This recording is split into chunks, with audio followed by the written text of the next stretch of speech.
before Rome, before Alexander, before the world understood what an empire could truly become, one power rose from the rugged highlands of ancient Iran and changed history forever. Persia did not simply conquer cities, it learned how to rule languages, religions, deserts, rivers, temples, and peoples without erasing them completely. Roads stretched across continents, kings spoke through stone, and distant nations answered to one throne. Before we go deeper, take a moment to like the video and subscribe. If this is the kind of ancient history and mystery you enjoy, the road into empire begins not in Persia, but in the ruins of other people's ambitions. Long before the Persians step onto the stage with the confidence of world conquerors, the ancient Near East is already crowded with kings who call themselves eternal, cities that believe their gods have chosen them, and armies that carve their names into stone as if stone itself can prevent forgetting. The land from the Nile to the Zagros Mountains has seen walls blackened by siege fires, temples stripped and rebuilt, bronze weapons replaced by iron, and dynasties rising with the same proud certainty with which they later fall. In the river plains of Mesopotamia, scribes press wet clay into tablets and record tribute, omens, grain deliveries, royal victories, and the names of men who think history belongs to them. In Egypt, pharaohs still command monuments and rituals older than many kingdoms. In Anatolia, the memory of the Hittites has faded into broken fortresses and scattered successor states.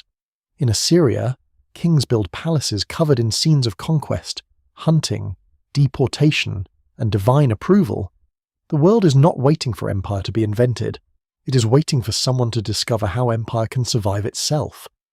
Across these lands, power has already become vast, violent, and sophisticated.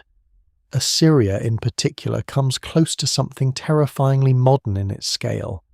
Its armies move with discipline. Its siege engines break cities that once seemed untouchable. And its administrators understand that conquest is not only a matter of killing enemies, but of moving populations, counting resources, intimidating rivals, and making rebellion feel impossible. Assyrian kings ruled from capitals like Nimrud, Khorsabad, and Nineveh, cities filled with carved reliefs where lions die beneath royal arrows and captives bow beneath royal feet. The message is not subtle. The king dominates animals, men, mountains, rivers, and anything else that might resist him. It is power made visible in stone, yet even this empire, as ruthless and organized as it is, carries a flaw inside its own success. It depends heavily on fear, extraction, and the repeated crushing of resistance. Fear can build obedience quickly, but it is expensive to maintain. It must be renewed again and again, and every province that has been terrorized waits for the day when the terror weakens. Before we go deeper, take a moment to like the video and subscribe. If this is the kind of history and mystery you enjoy, because the story of Persia is not simply the story of one empire defeating another. It is the story of a strange historical experiment, one in which conquest remains brutal, kingship remains absolute, and yet the method of ruling becomes more flexible, more adaptive, and in some ways more durable than anything the region has seen before. To understand why that matters, the older world has to be seen clearly. It is not primitive. It is not simple. It is a landscape of old knowledge and deep scars, where every new ruler inherits both the machinery and the mistakes of those who came before. Mesopotamia is the heart of this older imperial world, a land shaped by the Tigris and Euphrates, by irrigation canals, mud brick cities, and the uneasy promise of abundance. Here, the first cities had risen thousands of years before Persia became a name of consequence. Uruk, Ur, Akkad, Babylon, Assur, Nineveh. These names belong to a world that has already learned writing, taxation, kingship, law, diplomacy, and the brutal arithmetic of harvest and tribute. The land is fertile, but it is also exposed. There are no great natural barriers protecting the plains from every direction. Armies can come down from the mountains, across the steppe, through the desert margins, or along the rivers. In such a world, cities do not merely grow, they compete, fear, fortify, and remember. Every king knows that greatness can be measured in canals dug, temples raised, enemies defeated, and gods honoured, but also in whether the next army leaves his city standing. Babylon is different from Assyria, though the two are bound together by rivalry and inheritance. Babylon has an older kind of prestige, a sacred weight that no conqueror can easily ignore. Its name carries the authority of learning, astronomy, priesthood, and royal tradition. Even foreign rulers want Babylon's approval because Babylon is not only a city, it is a symbol of legitimate rule over the ancient world's most intellectually powerful heartland. Its scholars watch the heavens and record patterns with extraordinary patience. Its temples hold wealth and memory. Its scribal schools preserve languages and texts already ancient by the time Persia rises. Whoever controls Babylon gains more than granaries and walls. He gains access to a vocabulary of kingship that stretches back into deep time. This is one reason the Persian capture of Babylon later matters so much. But before that moment, Babylon belongs to the shifting game of Near Eastern power, sometimes conquered, sometimes reborn, always too important to ignore. To the southwest, Egypt stands as the great exception and the great temptation. It is protected by deserts, nourished by the Nile, and wrapped in a vision of cosmic order that makes kingship feel not merely political, but necessary to the balance of the world. Egypt has endured invasions and internal fractures, but its civilization possesses a depth that foreign rulers find difficult to erase. Even when conquered, Egypt tends to absorb conquerors into its ceremonial logic. A ruler who wants Egypt must learn to appear as pharaoh, to honor Egyptian gods, to speak through old forms, or at least to pretend convincingly. This is one of the lessons Persia will eventually take seriously. Ancient peoples cannot always be ruled by pretending their past has no power. Their temples, priesthoods, calendars, and burial traditions are not decoration. They are the structure through which society understands itself. To the north and west, the picture is more fragmented but no less important. Anatolia, Syria, and the Levant are filled with kingdoms, ports, mountain strongholds, trading cities, and old imperial shadows. The Hittite Empire, once a rival of Egypt and a dominant force in Anatolia, has already collapsed centuries earlier, leaving behind smaller Neo-Hittite and Aramaean states. Phoenician cities along the coast build maritime networks that connect the eastern Mediterranean to Cyprus, North Africa, and beyond. Their ships carry timber, dyes, metal goods, luxury objects, and scripts that will influence later alphabets. The Levant is a corridor where armies pass and cultures mix, a narrow but vital zone between Egypt, Mesopotamia, Anatolia, Arabia, and the sea. No empire can claim to rule the Near East without eventually confronting this region's wealth and instability. Beyond the Mesopotamian plains, toward the east, the land rises. The Zagros Mountains form a broken, difficult frontier of passes, valleys, uplands, and tribal territories. Here the power of lowland empires becomes less certain. Armies can march into the mountains, but mountains have a way of swallowing certainty. They slow chariots, fracture supply lines, shelter rebels, and preserve local identities. Among the older powers near this frontier is Elam, centered in southwestern Iran. With cities such as Susa that connect the Iranian plateau to Mesopotamian civilization, Elam is not merely a background culture waiting for Persia. It has its own deep history, language, kings, gods, and artistic traditions. The evidence remains incomplete in many periods, but what survives in the record suggests a world of intense interaction between highland and lowland, between Mesopotamian scribal culture and Iranian political landscapes. This frontier matters because Persia does not emerge from emptiness. The Persians are part of a larger Iranian-speaking world that includes Medes and other groups moving through and settling across the plateau. Scholars still debate the exact routes, timing, and nature of these movements, partly because the written evidence is uneven and often comes from outsiders. But by the early 1st millennium BCE, Iranian peoples are becoming increasingly visible in the records of neighbouring empires. They live in a world shaped by horses, herding, hill country, fortified settlements, and the pressure of larger states. They are not yet the masters of the Near East. To Assyrian eyes, many of them are frontier peoples, useful as allies, dangerous as raiders, and troublesome as subjects. Yet frontier peoples often learn empire from the outside before they build one from within. The great imperial powers before Persia understand conquest, but they rarely solve the deeper problem of diversity. How does a king rule people who do not speak his language, worship his gods, measure time by his calendar, or remember the past in the same way? One answer is terror. Another is deportation. Another is direct control through governors and garrisons. These methods can work, sometimes brilliantly, but they also create resentment and administrative strain. The Assyrians deport populations on a large scale, not only as punishment but as policy, breaking local resistance and moving skilled labour where the state needs it.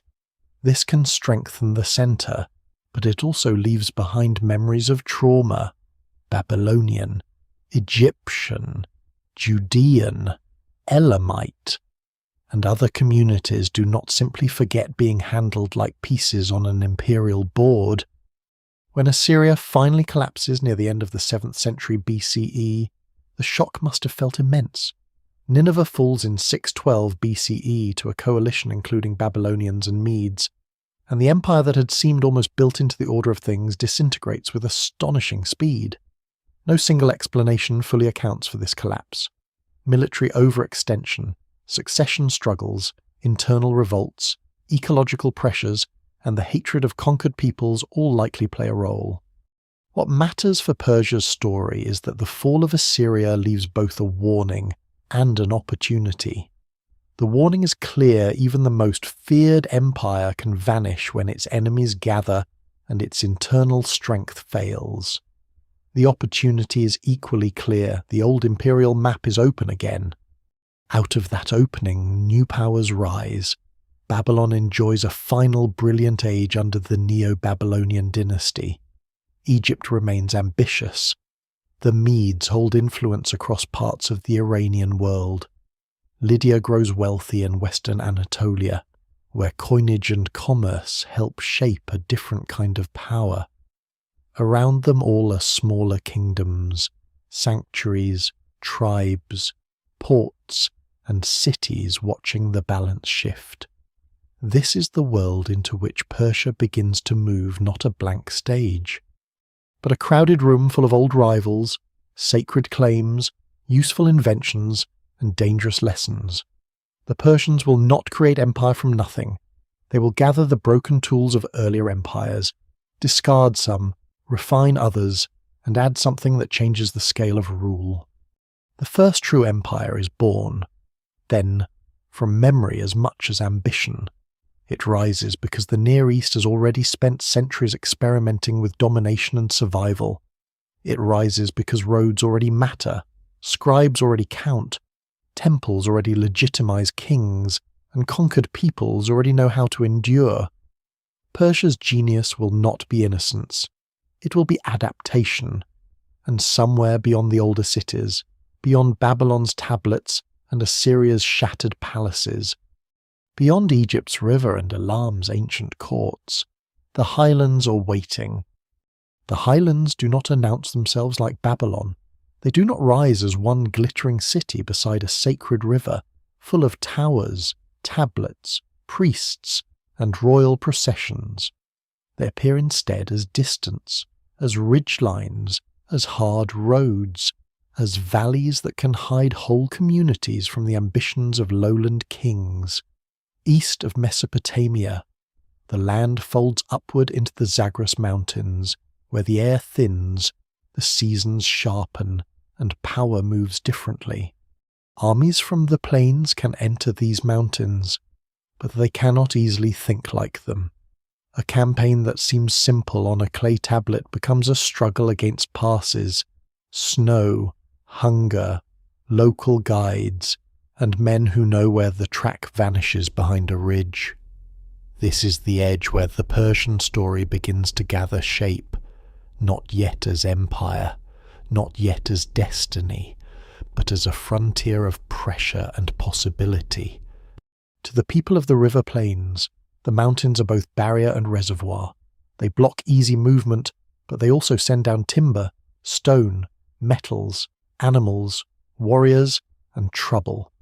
The lowland states need what the highlands provide, yet they rarely control the highlands completely.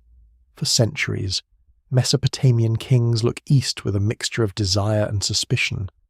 They record campaigns into the Zagros, tribute from mountain chiefs. Victories over peoples whose names flicker in and out of the surviving record. Some of those names become famous, others survive only as broken syllables on damaged inscriptions. The evidence remains incomplete, and scholars still debate how many of these groups formed stable kingdoms, loose confederations, or shifting alliances. But one thing is clear: this eastern world is never empty. It is crowded with communities adapting to a landscape that rewards mobility, local loyalty, and stubborn independence. At the southwestern edge of this world stands Elam, one of the great older cultures of ancient Iran. Elam is not Persian, and it should not be treated as a mere preface to Persia, because for thousands of years it has its own political life, its own sacred centers, its own language, and its own relationship with Mesopotamia. Its cities, especially Susa, sit close enough to the lowlands to absorb Mesopotamian influence, but deep enough into the Iranian world to remain distinct. Susa is a place of contact, translation, tension, and memory. It looks west toward the old cities of the Tigris and Euphrates, and east toward the plateau. It knows both the grammar of scribes and the logic of highland kingship. When later Persian rulers make Susa one of their royal centers, they are not simply choosing a convenient location, they are stepping into a much older corridor of power. Elam's history is long and difficult to reconstruct in full, partly because its language remains only partially understood compared with Akkadian and other better attested traditions. What survives in the record suggests a civilization that can compete with Mesopotamian states, raid them, be raided by them, borrow from them, resist them, and sometimes become entangled in their royal politics.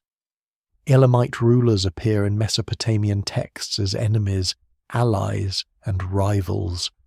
Elamite gods and royal titles belong to a world that does not fit neatly into the categories created by later empires. This matters because the Persians, when they rise, inherit more than empty land. They inherit a landscape already shaped by Elamite administration, ritual prestige, artistic forms, and political habits. The future empire will carry Elamite traces in its paperwork, its court centers, and its sense of how highland and lowland power can be joined.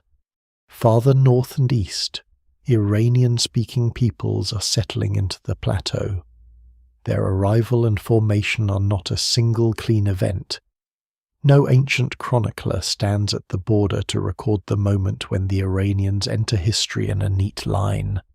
Instead, their presence becomes visible slowly, through names, material cultures, linguistic evidence, and references from neighboring states. Among them are the Medes, who occupy a powerful position in western Iran, and the Persians, who eventually become associated with the region called Parsa in the southwest of the plateau. The Persians are not yet the masters of Asia. They are one group among others, living under the shadow of larger powers, learning from the world around them, and forming identities that later royal inscriptions will present as ancient and orderly. The reality is probably messier, as early identities often are. The Iranian plateau itself is a teacher. It does not offer the predictable abundance of the Nile Valley or the dense urban continuity of southern Mesopotamia. It is a land of uplands, deserts, oases, pasture, seasonal movement, and pockets of cultivation. Water is precious. Roots matter. A valley can be fertile, but only if its streams, qanats, fields, and herds are managed with care. The landscape encourages a political imagination different from that of the great river cities. A ruler here must understand distance not as empty space, but as a chain of stopping points, allies, wells, grazing lands, fortresses, and obligations. Long before Persia builds the royal roads of empire, the habits of movement across difficult terrain are being learned in smaller, harsher ways. Horses are part of this world, not merely as animals of war, but as instruments of connection. Across the wider Iranian and steppe-influenced zones, horse culture gives mobility a political value. Cavalry and mounted messengers will later become essential to imperial control, but their roots lie in landscapes where speed and endurance matter for survival.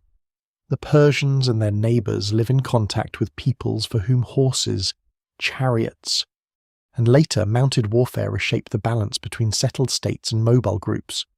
It would be too simple to say that horses created Persia, but it would be equally wrong to ignore how deeply mobility shaped Persian power. An empire stretching from Anatolia to Central Asia cannot be held by palace walls alone. It requires men and animals trained to cross enormous distances and to make the king's presence felt where his body is absent. The frontier also teaches diplomacy by necessity. In the highlands, power is rarely absolute in the way a lowland king imagines it. Chiefs, clans, local rulers, and fortified communities may submit one year and resist the next. Tribute can be a sign of obedience, but it can also be a temporary bargain. Marriage ties, hostage arrangements, gift exchange, and military service all become tools of survival. These are not soft alternatives to violence. They are part of the same political world. A ruler who cannot negotiate must fight constantly, and a ruler who fights constantly risks exhausting himself before he reaches the next valley. This frontier logic may help explain why later Persian imperial policy often shows a talent for using existing local elites instead of replacing them everywhere. No single explanation fully accounts for that flexibility, but the highland background makes it less surprising. Meanwhile, the Medes rise as the most powerful Iranian group before the Persians. Their exact political structure remains debated. Greek sources later describe a Median empire with kings, capitals, and a grand sequence of rulers, but those accounts are written from a distance and shaped by storytelling. Near Eastern evidence confirms Median importance, especially in the destruction of Assyria, yet it does not always support the neat imperial picture later writers provide. The Medes may have ruled a strong kingdom, a confederation, or a looser network of authority.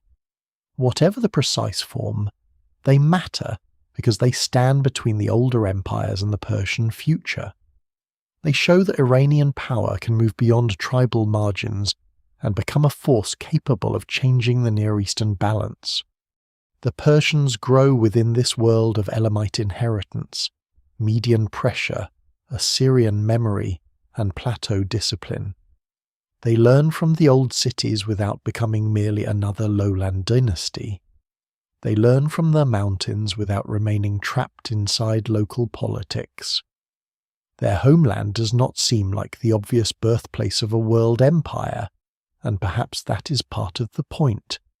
Empires often begin on edges, where people see more than one world at once. Persia stands where the scribal cultures of Mesopotamia, the royal traditions of Elam, the mobility of Iranian peoples, and the ambitions of frontier leaders overlap. From that overlap comes a political creature able to speak several languages of power at once. By the time Cyrus appears, the conditions are already waiting old empires broken, new kingdoms competing, highland leaders hardened by difficult geography, and the memory of Assyria warning every ambitious ruler that terror alone is not enough. Persia's rise will look sudden from a distance, almost like a spark crossing dry grass.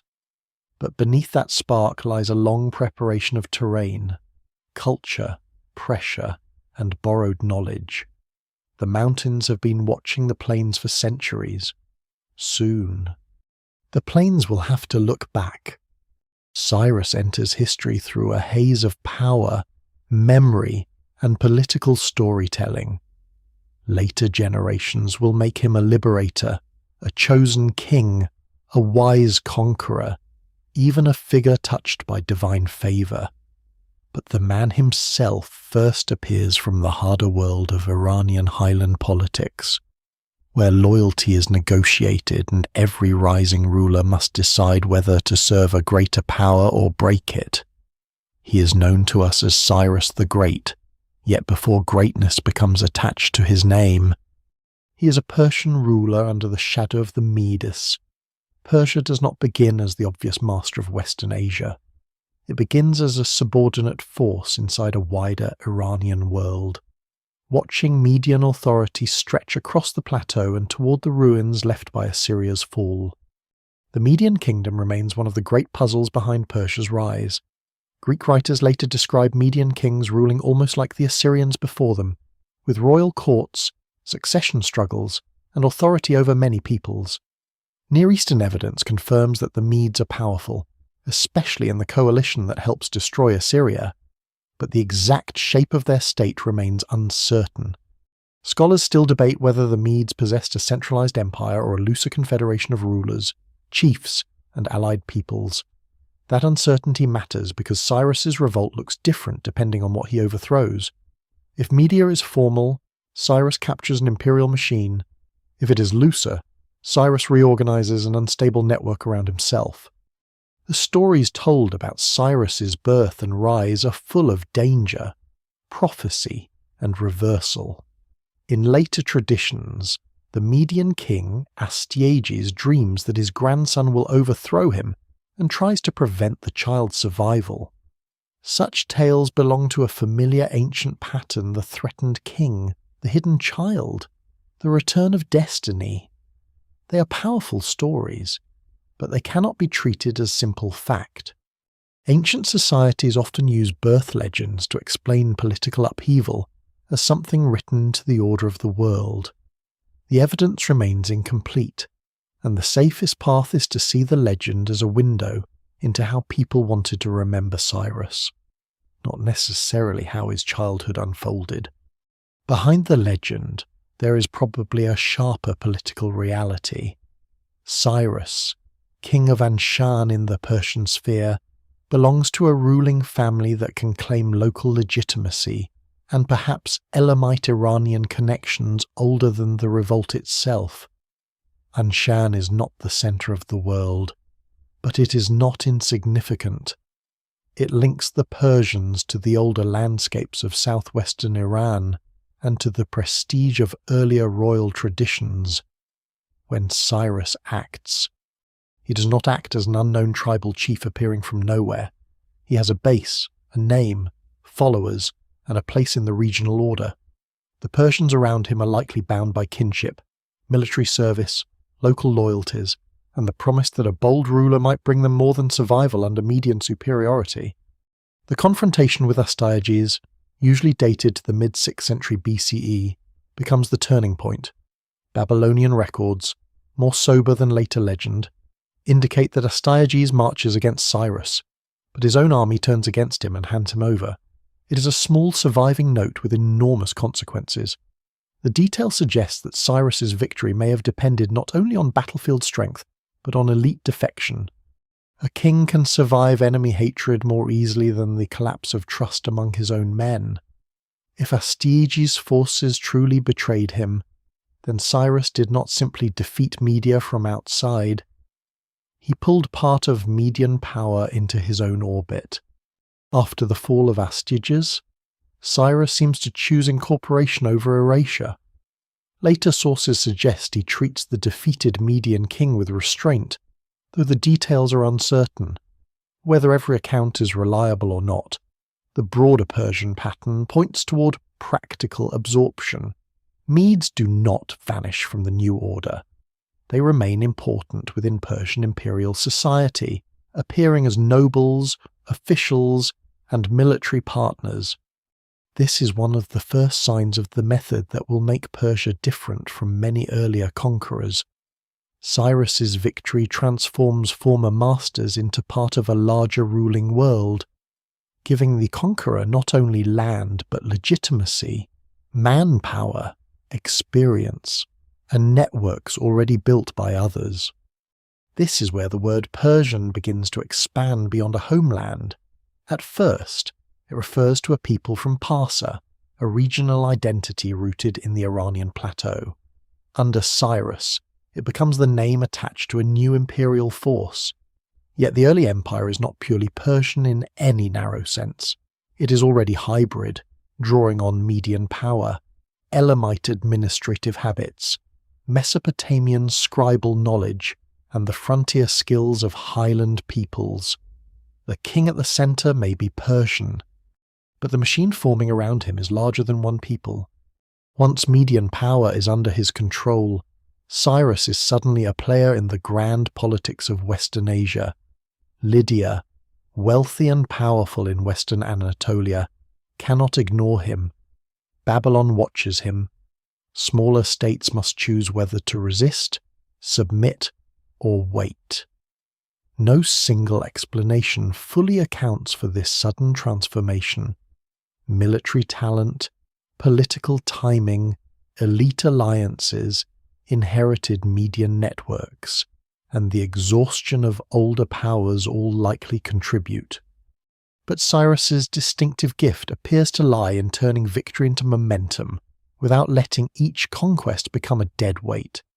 He does not merely win a throne, he turns that throne into a platform from which the map itself can be redrawn. There is also a psychological shift. Earlier empires had often presented conquest as punishment. The rebellious city is crushed because it has offended the king and the gods. Cyrus learns to present rule as restoration.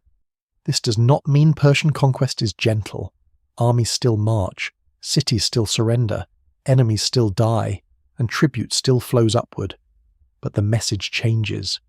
The new king can claim to bring order where bad rulers have failed, to respect gods who had been neglected, to return stability to people weary of conflict. Whether this message is sincere, strategic, or both is difficult to know. What survives suggests that Cyrus understands something powerful. People submit more easily when conquest can be made to look like relief.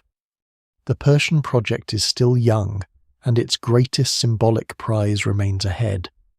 Babylon, with its temples, scholars, walls, and sacred prestige, has not yet fallen. The empire is not yet the vast structure later associated with Darius and Persepolis. But the essential transformation has already begun. A people from the highland edge have taken control of Median authority and turned a regional revolt into a new model of expansion. Cyrus has shown that the ruins of older empires are not just warnings, they are quarries. From them a ruler can take methods, titles, administrators, roads, and fears, then build something more flexible than what came before. The shadow of the Medes does not disappear. It becomes part of Persia's shape.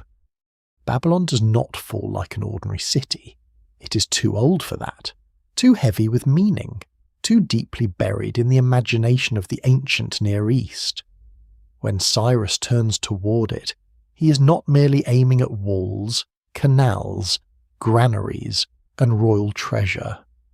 He is approaching a city that has become a kind of historical gravity. Babylon is the place where kings want their names remembered, where priests guard traditions older than many dynasties, where scribes read the movements of planets as messages from the divine, and where the idea of legitimate rule has been refined through centuries of ritual, scholarship, and fear. To control Babylon is to control more than territory. It is to claim a seat inside the memory of civilization itself. By the time Cyrus advances, Babylon is ruled by Nabonidus, the last king of the Neo-Babylonian dynasty. His reign is unusual, and in some ways it prepares the ground for Persian success. Nabonidus is not remembered simply as weak, though later hostile traditions try to make him seem so.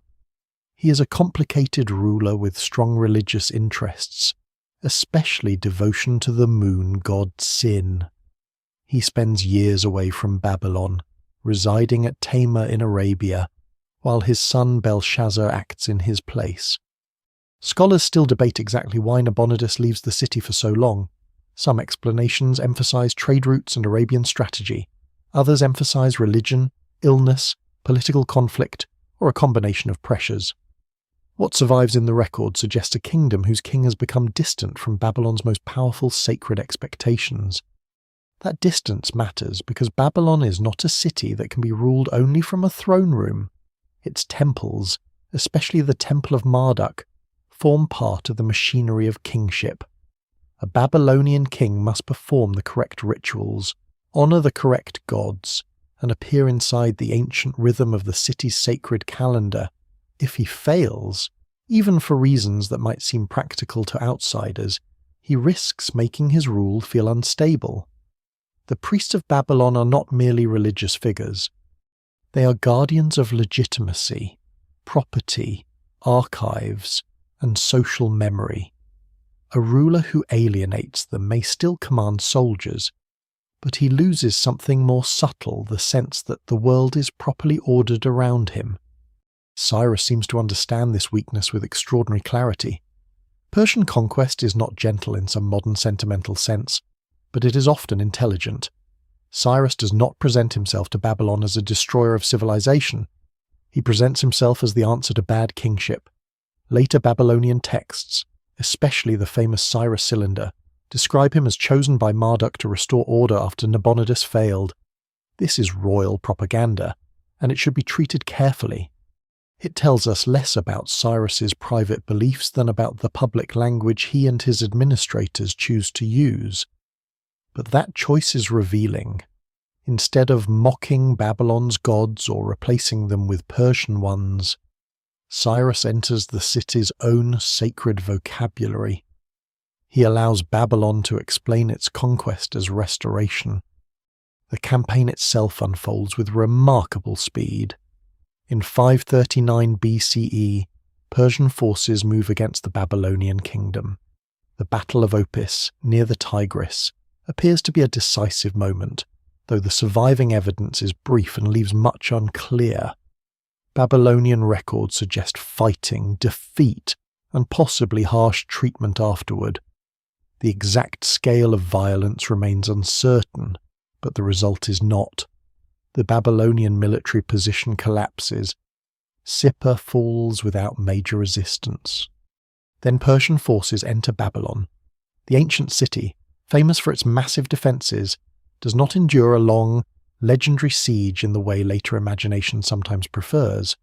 Its fall seems to come through a mixture of military defeat, political weakness, and internal accommodation. This is one of the strange details that makes the capture of Babylon so powerful. A city associated with enormous walls and deep antiquity does not need to be smashed to be conquered. The gates open, or are opened. Officials adjust. Priests continue their duties. Scribes continue writing. The conqueror arrives, and the city survives.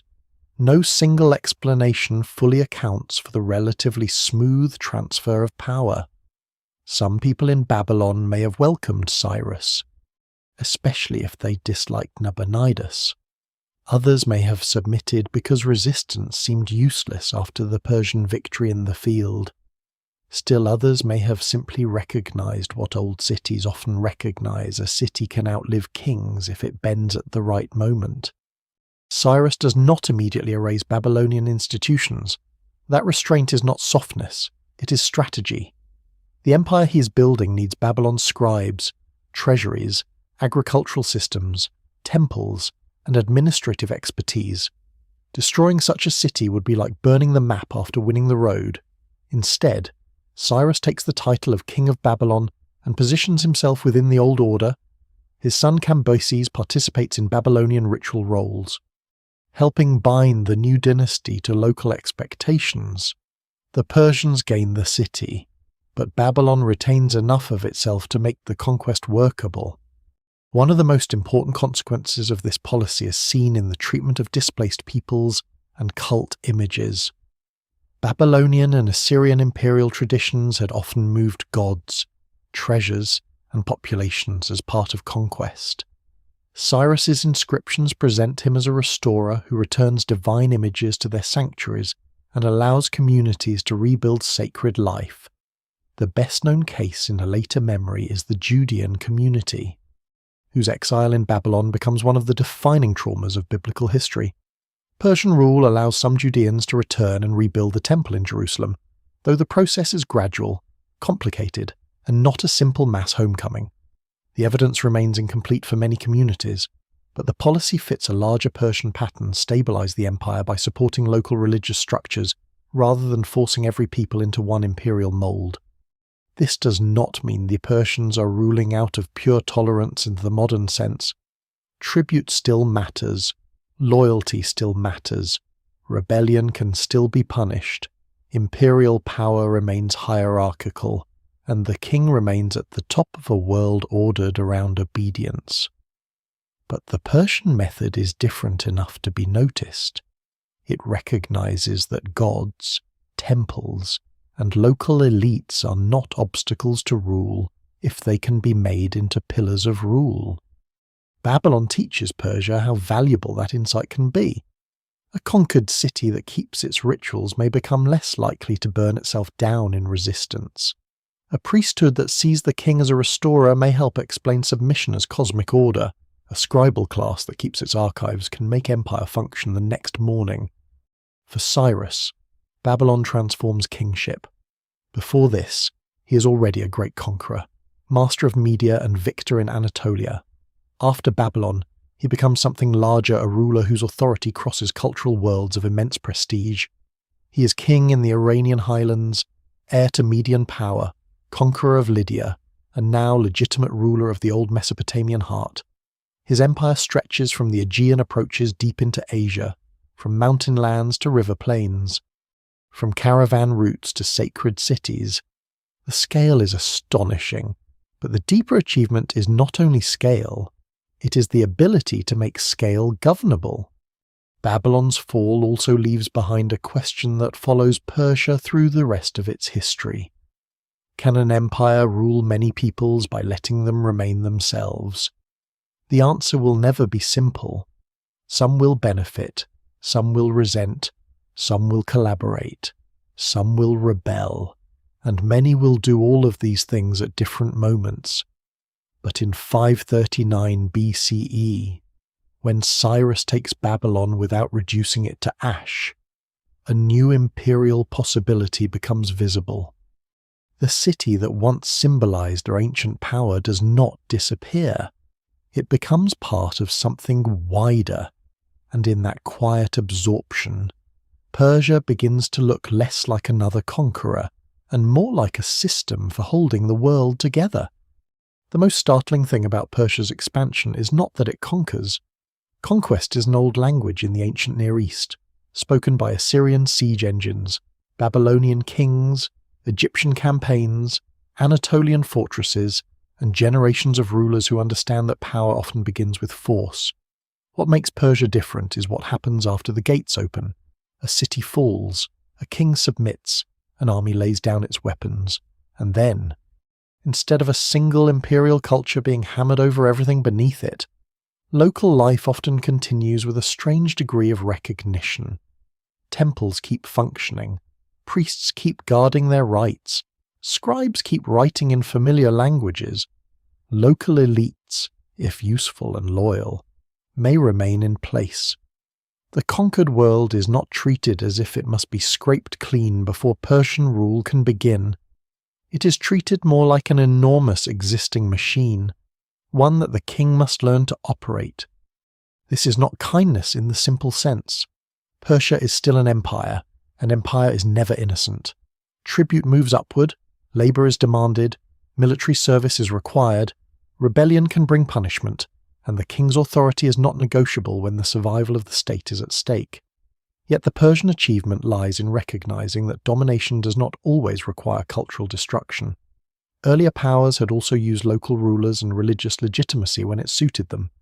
So Persia does not invent every tool it uses, but under Cyrus and his successors, these tools become part of a wider imperial habit. The Persians seem unusually willing to let subject peoples remain legible to themselves, as long as they remain obedient to the great king. Babylon is the clearest early example, but it is not the only one. In conquered lands, the Persian ruler can appear under different forms depending on where he stands. In Babylon, he may be king chosen by Marduk. In Egypt, his successors must deal with the heavy expectations of pharaonic kingship. In Anatolia, they inherit relationships with Greek cities, Lydian traditions, and local dynasts. In the old Elamite regions, they use administrative customs that predate their imperial rise. This is one of the most sophisticated features of Persian rule. The centre does not need every province to imagine kingship in exactly the same way. It needs them to connect their own understanding of order to the authority of the Persian throne. The empire therefore becomes multilingual not only in speech but in political symbolism. Aramaic grows important as an administrative language because it is practical across wide regions. Yet older languages do not vanish. Babylonian cuneiform continues in temple and scholarly settings. Elamite appears in royal and administrative contexts. Egyptian traditions remain powerful in Egypt. Greek cities continue their own civic life, often uneasily, under Persian oversight. The evidence remains incomplete in many provinces, and local experience surely varies. But what survives suggests that Persian power often rests on translation rather than replacement. The king at the centre is singular, but the empire around him speaks in many voices. A lesser-known but revealing detail comes from the administrative tablets later found at Persepolis. They show workers, officials, rations, travellers, animals, and supplies moving through a royal economy with surprising complexity. They also reveal women receiving rations and managing work groups in some contexts, a detail that complicates any simple image of the empire as only male warriors and kings. These records belong especially to the later reign of Darius and his successors, not Cyrus's first conquests, but they expose the underlying character of the imperial system Persia governs through paperwork, allocation, obligation, and recognition of roles across social levels. The empire is not held only by spears. It is held by accountants, seal-bearers, storehouses, and the daily distribution of grain, wine, and animals. Local elites are essential to this system. A Persian king cannot personally know every irrigation canal in Babylonia, every temple estate in Egypt, every mountain route in Anatolia, or every oath binding a local noble family in Central Asia. He must rely on people who already understand these worlds. The question is how to make their knowledge serve the empire rather than undermine it. Persia's answer is partly reward and partly threat. Loyal elites can gain status, land, office, and proximity to imperial power. Disloyal elites can be removed, replaced, or crushed. This balance is never perfectly stable. Scholars still debate how much autonomy local communities truly enjoyed, and the answer likely changed from place to place. But Persian rule often seems to work best when it turns local authority into imperial partnership. This creates a paradox at the heart of the empire. Persia is enormous because it does not erase difference, but difference also makes the empire vulnerable. A province that keeps its own gods, memories, noble families, and institutions can be governed more smoothly. Yet it also preserves the tools of future resistance. Egypt, for example, will never become merely another quiet province. Its ancient identity is too strong, its priesthoods too rooted, its landscape too coherent. Babylon too remains capable of revolt because its memory of kingship is not destroyed. The Greek cities of the Western Edge remain restless because their local political cultures do not dissolve under Persian supremacy. No single explanation fully accounts for every rebellion, but the pattern is clear. An empire that preserves local worlds must constantly negotiate with them. Still, the alternative may have been worse. To destroy every local structure would require endless violence and constant occupation. It would turn each conquest into a permanent wound. Persia's method lowers the cost of ruling by making obedience compatible with continuity. Farmers still farm, priests still sacrifice, merchants still trade, scribes still record, families still marry, inherit, mourn, and pray inside familiar traditions. Above them, tribute is recalculated. Governors are installed, and the king's name enters documents and ceremonies. The surface of everyday life may remain recognizable, while the direction of power changes. The imperial center benefits from this arrangement in another way. It can collect prestige from many pasts at once. Cyrus does not need to make Babylon Persian in order to use Babylon's sacred authority. Cambyses and Darius do not need to make Egypt forget the pharaohs in order to claim pharaonic legitimacy. The empire becomes a collector of ancient honors. Each conquered land adds not only wealth and manpower, but also symbols, rituals, artisans, and memories. This helps explain the later visual language of Persian royal art, where different peoples appear not simply as humiliated captives, but as bearers of tribute within an ordered world. The message is carefully shaped. Diversity exists, but it moves toward the king. What survives in the record suggests a political intelligence that is both practical and theatrical. Persia understands that people live inside stories about who they are. A ruler who can enter those stories without completely breaking them gains a form of control deeper than occupation. Yet this control is never total. Beneath the calm surface of imperial tolerance lies the same hard reality that has haunted every empire before it.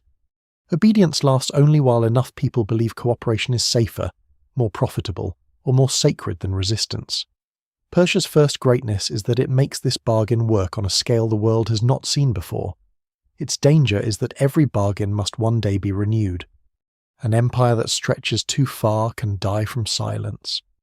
A rebellion begins in a valley, a satrap delays tribute, a border fortress runs short of grain, a governor grows too ambitious, and if the king learns too late, distance becomes the enemy's greatest ally.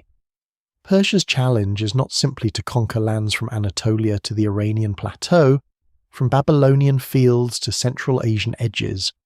The challenge is to make those lands answer to one center before news rots on the road. In older kingdoms, power often travels at the speed of a messenger's legs, a riverboat, a caravan, or a military column. Under the Persians, movement itself becomes an imperial instrument. Roads, relay stations, couriers, inspectors, garrisons, and written orders turn the king's authority into something that can cross mountains and deserts with astonishing speed. The Persians inherit many roots from older worlds: traders, soldiers, herders, diplomats, and pilgrims have been crossing Western Asia for centuries before Cyrus or Darius. No empire invents roads from nothing. Paths already follow river valleys, mountain passes, caravan corridors, and old commercial networks. What Persia does is bind these routes into a system with royal purpose. The most famous of them later becomes known as the Royal Road, running from Sardis in western Anatolia towards Susa. One of the empire's great administrative centres, Greek observers marvel at its organisation, especially the relay system that allows royal messages to move far faster than ordinary travellers. The exact details of the route and its stations remain debated in places, but the larger point is secure.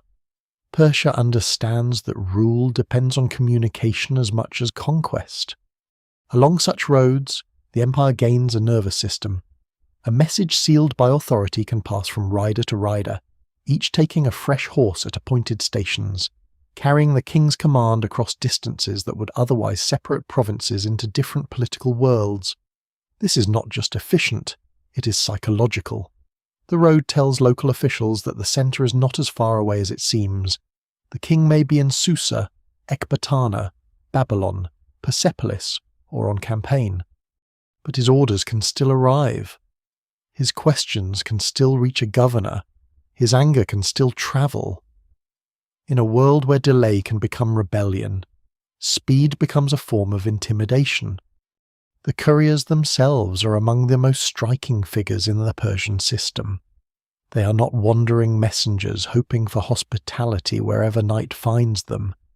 They move through an organized chain of support, with provisions, animals, and stations designed to keep information moving. Later admiration for this system echoes through ancient descriptions of riders who continue despite snow, rain, heat, and darkness. That famous image has often been repeated in modern times. But behind the phrase lies a practical imperial truth. Persia makes reliability into policy. A road is not merely a strip of cleared ground. It is a promise that the state can feed, shelter, replace, and protect the people who move along it. This infrastructure also serves the army. Persia's armies are famously diverse, drawing on troops from many regions, with different weapons, clothing, tactics, and traditions. Such armies cannot function without supply, grain, animals, water, fodder, metal, textiles, and administrative orders must move in coordination. The same roads that carry messages can help carry tribute and military resources. Storehouses and way stations become quiet pillars of power. A lesser-known detail from the Persepolis fortification tablets is how carefully rations are recorded for travellers, workers, officials, and animals, showing not a vague empire of royal glory, but a working system of movement and consumption. The empire's grandeur rests on barley, wine, sheep, seals, scribes, and people who know exactly who is entitled to receive what. But roads do not only connect the centre to the provinces, they also allow the centre to watch them. Persian kings rely on satraps, the provincial governors who manage large territories, collect tribute, maintain order, and command resources. The satrap is powerful by design, because a weak governor cannot hold a distant province. Yet a powerful governor is always a possible threat. This is one of the ancient problems Persia never fully escapes. The empire needs strong men. They must prevent those strong men from becoming kings in all but name.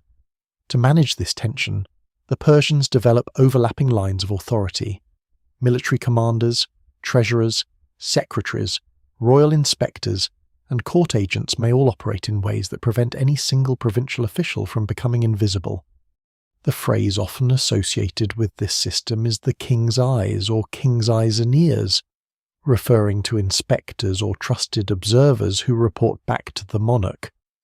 The exact structure behind the phrase is difficult to reconstruct, and scholars still debate how formal or consistent the institution was across reigns and regions. But the idea captures something essential.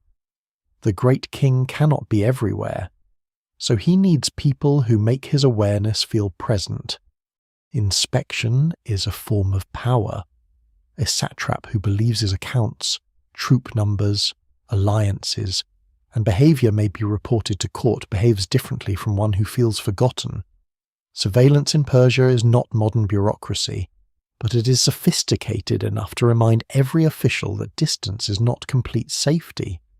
Writing gives this system memory, orders, receipts, allocations, tax records, travel documents, and letters allow power to survive beyond spoken command.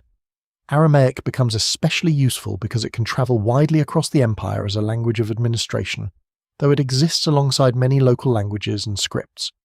This multilingual reality is not a weakness if managed properly. In fact, it becomes one of Persia's strengths.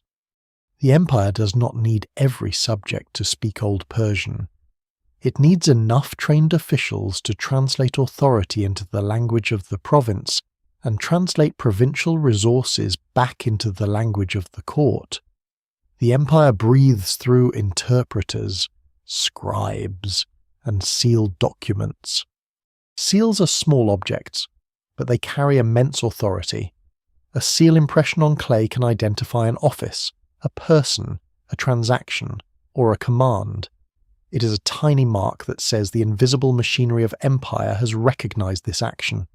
The world of the Persian Empire is full of such marks, not dramatic like a battle relief, not grand like a palace staircase, but essential. They make trust possible across distance. They make fraud harder, though never impossible. They allow food to be issued, animals to be counted, workers to be assigned, and orders to be traced. What survives in this record suggests that Persian government depends as much on these quiet technologies of control as on the splendour of kings. The road system also changes how subject peoples experience empire. A merchant may benefit from safer long-distance routes. An official may rise by serving the royal administration. A local community may fear the arrival of tax collectors moving with imperial authority. A rebel may know that news of revolt will travel quickly and punishment may follow. No single explanation fully accounts for how different populations felt about this network, because the road could mean opportunity, burden, protection, or surveillance depending on where one stood. For the king, however, its meaning is clear. Roads turn scattered conquests into a connected realm. Yet even the best road cannot remove distance entirely. Messages still depend on weather, animals, maintenance, honest officials, and political stability. Mountains still slow armies, deserts still punish mistakes. A delayed command can still cost a province. Persia's genius is not that it eliminates the ancient problem of distance, but that it reduces it more effectively than any empire before it. The great king rules not only from palaces, but from routes, stations, seals, and the fear that somewhere, on a fresh horse under a hard sky, his command is already approaching. The roads and couriers make the empire move, but movement alone does not make it orderly. A message can cross mountains with speed. A governor can send tribute. A garrison can hold a pass.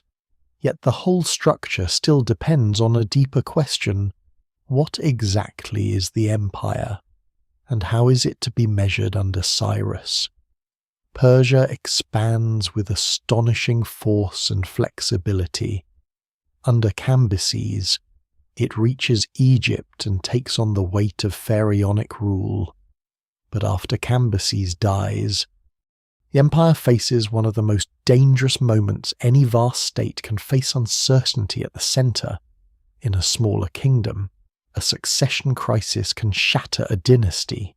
In an empire stretching across many peoples and provinces, it can ignite the entire map.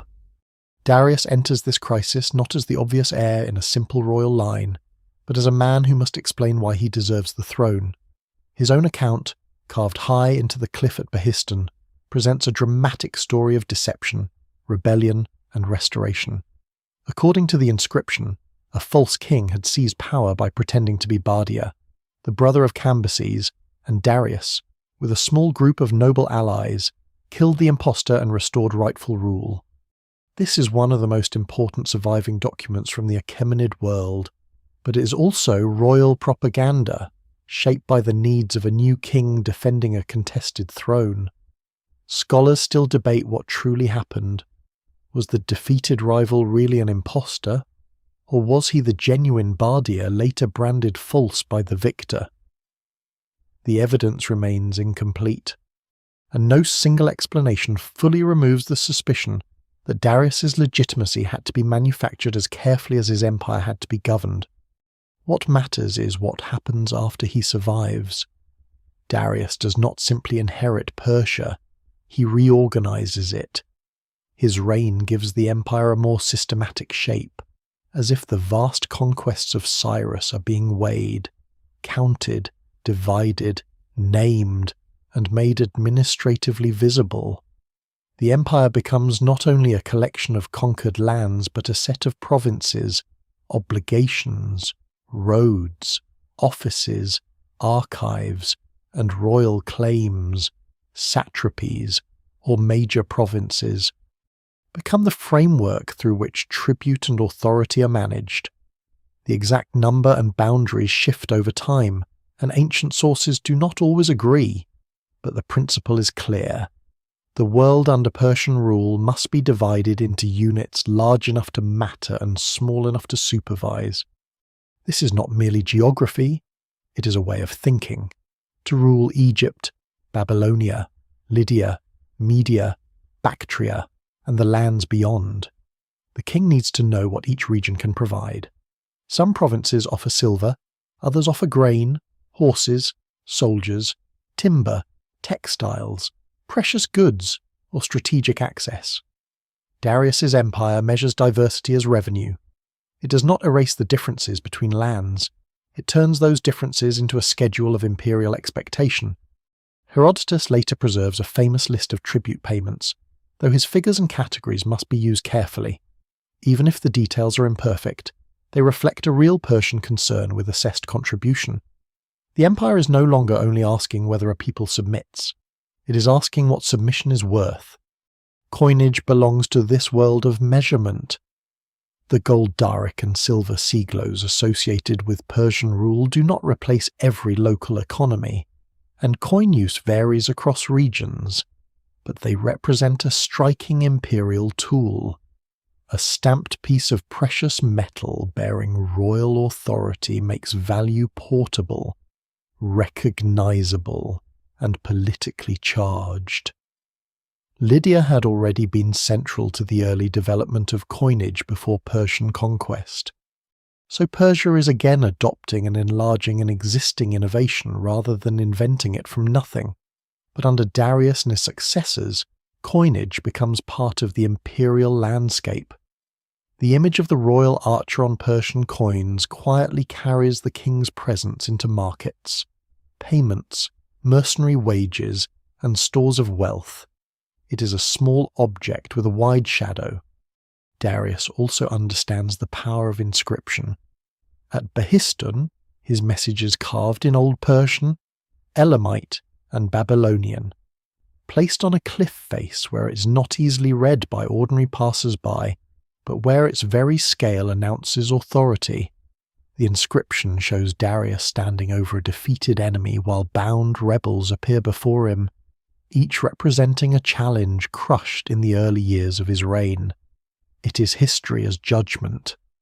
It tells the empire that rebellion is falsehood and royal victory is truth restored. The language of the text repeatedly ties kingship to the favour of Ahura Mazda, making Darius's rule not merely political but cosmic. Yet even here, caution is needed. Persian religion and imperial ideology are complex, and it would be too simple to imagine every subject understood this message in the same way.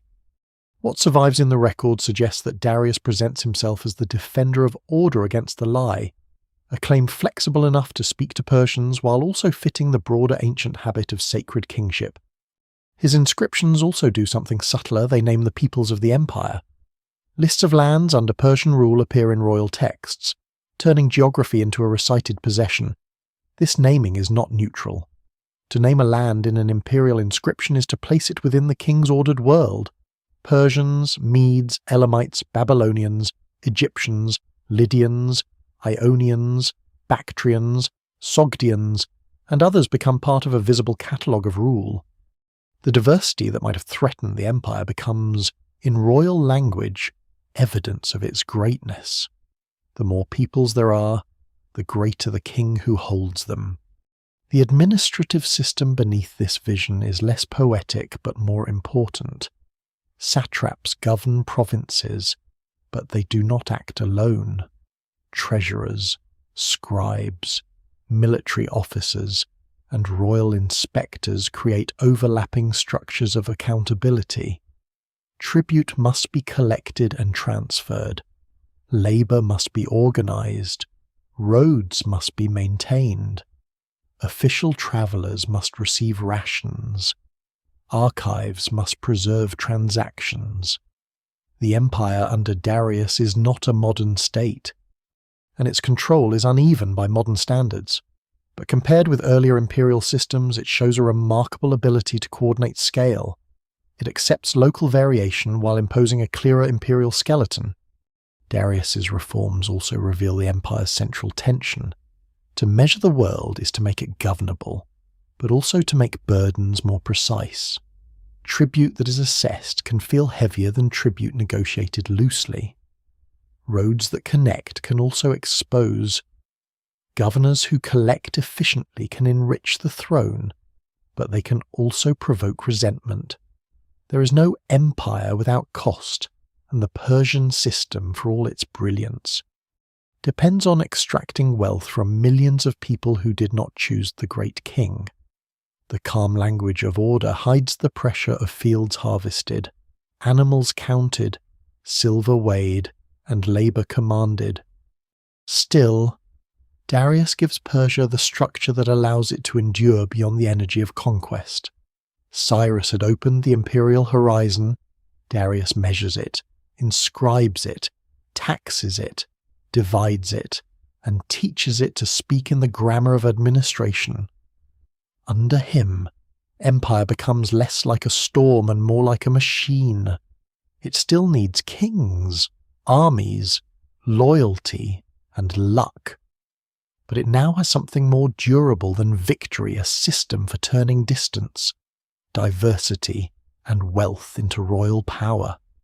If Darius measures the empire, Persepolis makes it visible, far from the oldest capitals of Mesopotamia, away from Babylon's dense sacred memory and Susa's ancient administrative corridors. The Persians raise a ceremonial world on a stone terrace at the foot of the mountains. It does not grow naturally from centuries of urban life in the way Babylon does. It is planned, lifted, carved, and arranged as an imperial statement. The place later called Persepolis is not simply a palace complex. It is the empire imagining itself in stone.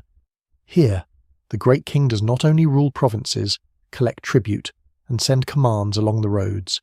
Here, he appears as the still centre of a world made orderly by submission, ritual, and display. The setting matters. Persepolis stands in Parsa, the Persian homeland, close to the roots of the dynasty, yet designed with materials, workers, and artistic influences drawn from far beyond that homeland. The mountains rise nearby like a reminder that Persian power began on the edge of older civilizations, among highlands that had once watched the lowland empires from a distance. Now the highland king summons the world upward to him. The terrace itself creates separation. To approach Persepolis is to climb into a staged realm, where ordinary ground gives way to constructed height. It is architecture as elevation, both physical and political. Darius begins the great building project, and later kings, especially Xerxes and Artaxerxes, expand it.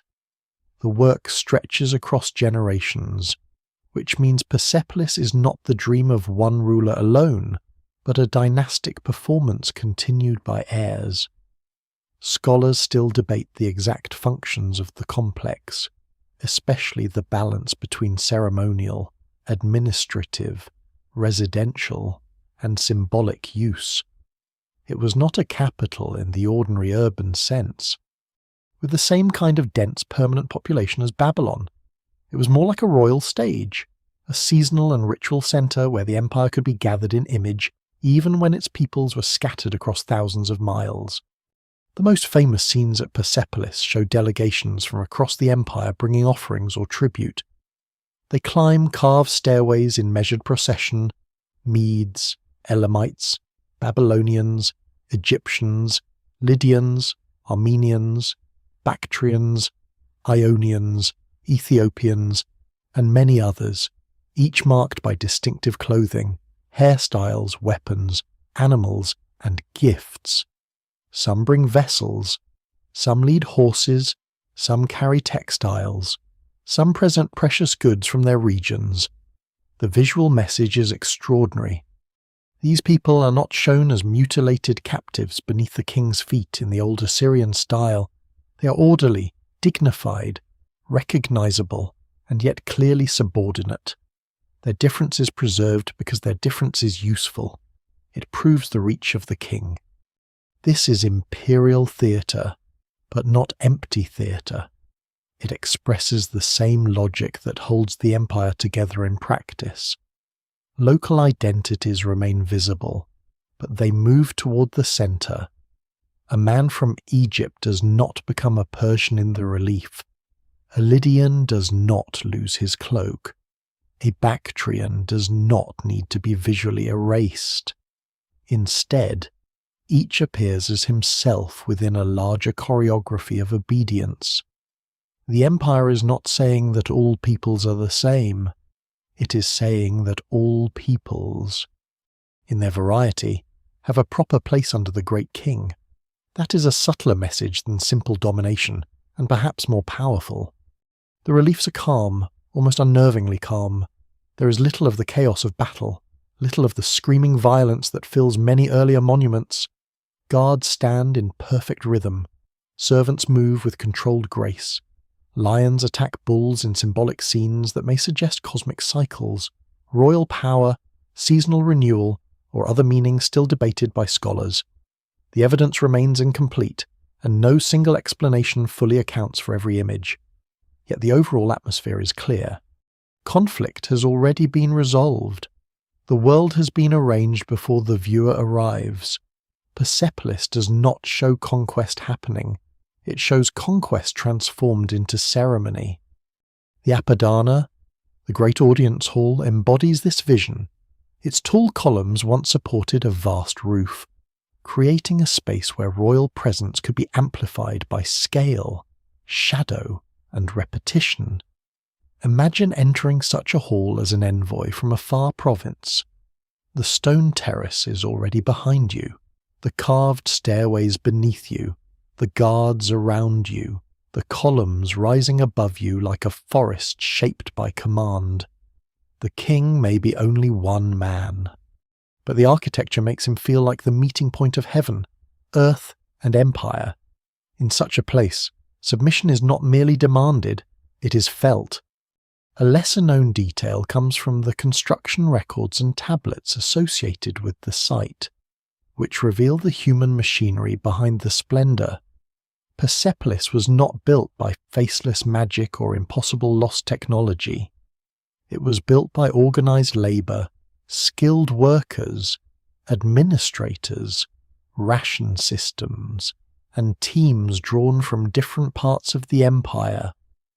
Women appear in some administrative records as workers and supervisors receiving rations, a detail often overshadowed by the monumental images of kings and male guards. These tablets make the stones more real. Behind every polished relief lies a world of food allocations, travel permits, craft specialists, animals, storage rooms, and people whose names were recorded because someone had to keep the great machine functioning. The art of Persepolis is also hybrid.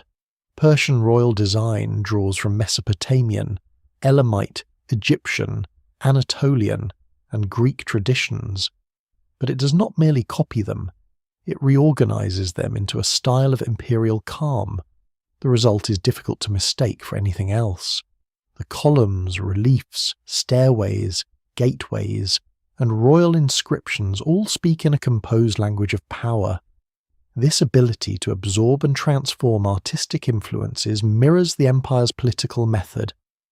Persia gathers forms from conquered and allied lands, then arranges them around the dynasty.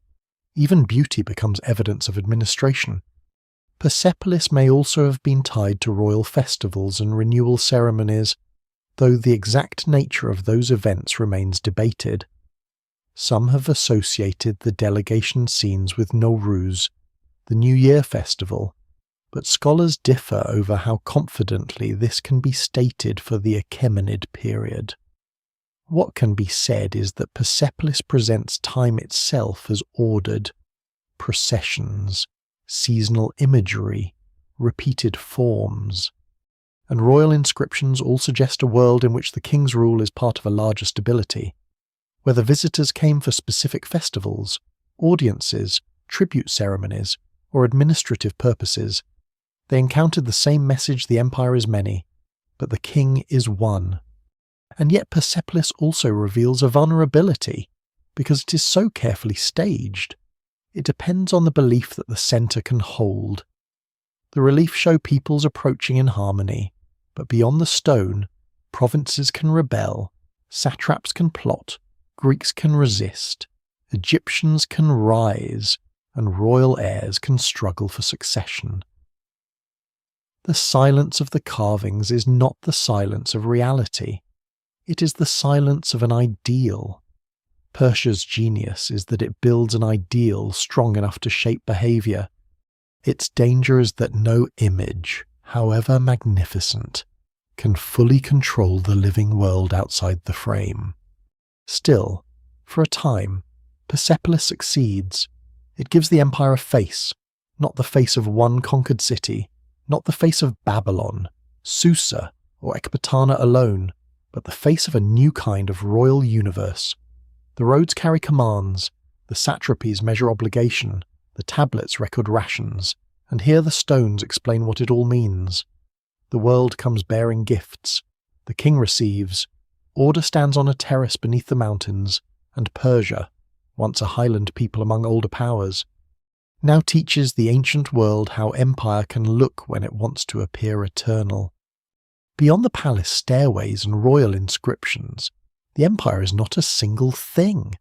It is a Babylonian priest walking through a temple court where the old rites still matter. It is an Egyptian farmer watching tax collectors measure grain beside the Nile. It is a Lydian craftsman in western Anatolia handling coins that carry both local habits and imperial power. It is a Judean family weighing the meaning of return, memory, and rebuilding after exile. It is an Ionian Greek city arguing over autonomy under a distant king. It is a Bactrian horseman on the eastern edge of the realm, closer to Central Asian winds than to the ceremonies of Persepolis. The great king may claim all these lands in one royal list, but the lived empire is made of countless local worlds, each with its own fears, bargains, advantages, and memories. This is what makes Persia so astonishing and so difficult to describe. From above, it appears as a single vast structure, organized by satrapies, roads, tribute, armies, and royal authority. From below, it feels different in every province. In Babylonia, Persian rule enters a deeply literate and urban society with temple estates, old scholarly traditions, and an ancient sense of political prestige. Babylonian scribes continue to write. Temples continue to manage land, labour, offerings, and archives. The names of Persian kings appear in documents, but the habits of Babylonian life do not disappear overnight. For many people, empire may be felt less as a dramatic change in daily routine than as a new layer of authority above older institutions. A field still needs water, a debt still needs recording, a god still needs offerings. The king has changed, but the clay tablet remains. In Egypt, the experience is different because Egypt's landscape and sacred kingship are different. The Nile gives the country a rhythm unlike any other province, with flood, planting, harvest, storage, and taxation bound to the river's cycle. Persian rulers who want Egypt must step into the role of pharaoh, or at least into enough of its ceremonial language to make their authority intelligible. Cambyses conquers Egypt after Cyrus, and later Darius works to present himself as a legitimate ruler within Egyptian traditions. Yet Egypt never becomes easy to hold. Its temples, priesthoods, and memories preserve a powerful identity. The evidence remains incomplete for how ordinary Egyptians judged Persian rule in every period, but repeated unrest shows that accommodation does not erase resentment. A ruler can wear the titles of pharaoh and still be remembered by some as foreign. In Lydia and Western Anatolia, the empire meets another kind of world-wealthy cities, older kingdoms, trade routes, and Greek communities along the coast. The conquest of Lydia brings Persia into contact with a region where coinage, commerce, and diplomacy have already shaped political life. Sardis becomes an important satrapal centre, a place where Persian authority faces westward toward the Aegean. Local elites can serve the empire, profit from it, and compete within it. Greek cities, however, bring their own complications. They are not united, and they often quarrel among themselves, but they are intensely protective of local political identity. Some accept Persian-backed rulers, some resist, some shift positions when advantage changes. To the Persian court, these cities may seem like small restless communities on the edge of a much larger world. To the Greeks themselves, the question of freedom under Persian power becomes a matter of identity, pride, and survival. For Judean communities, Persian rule takes on a different memory.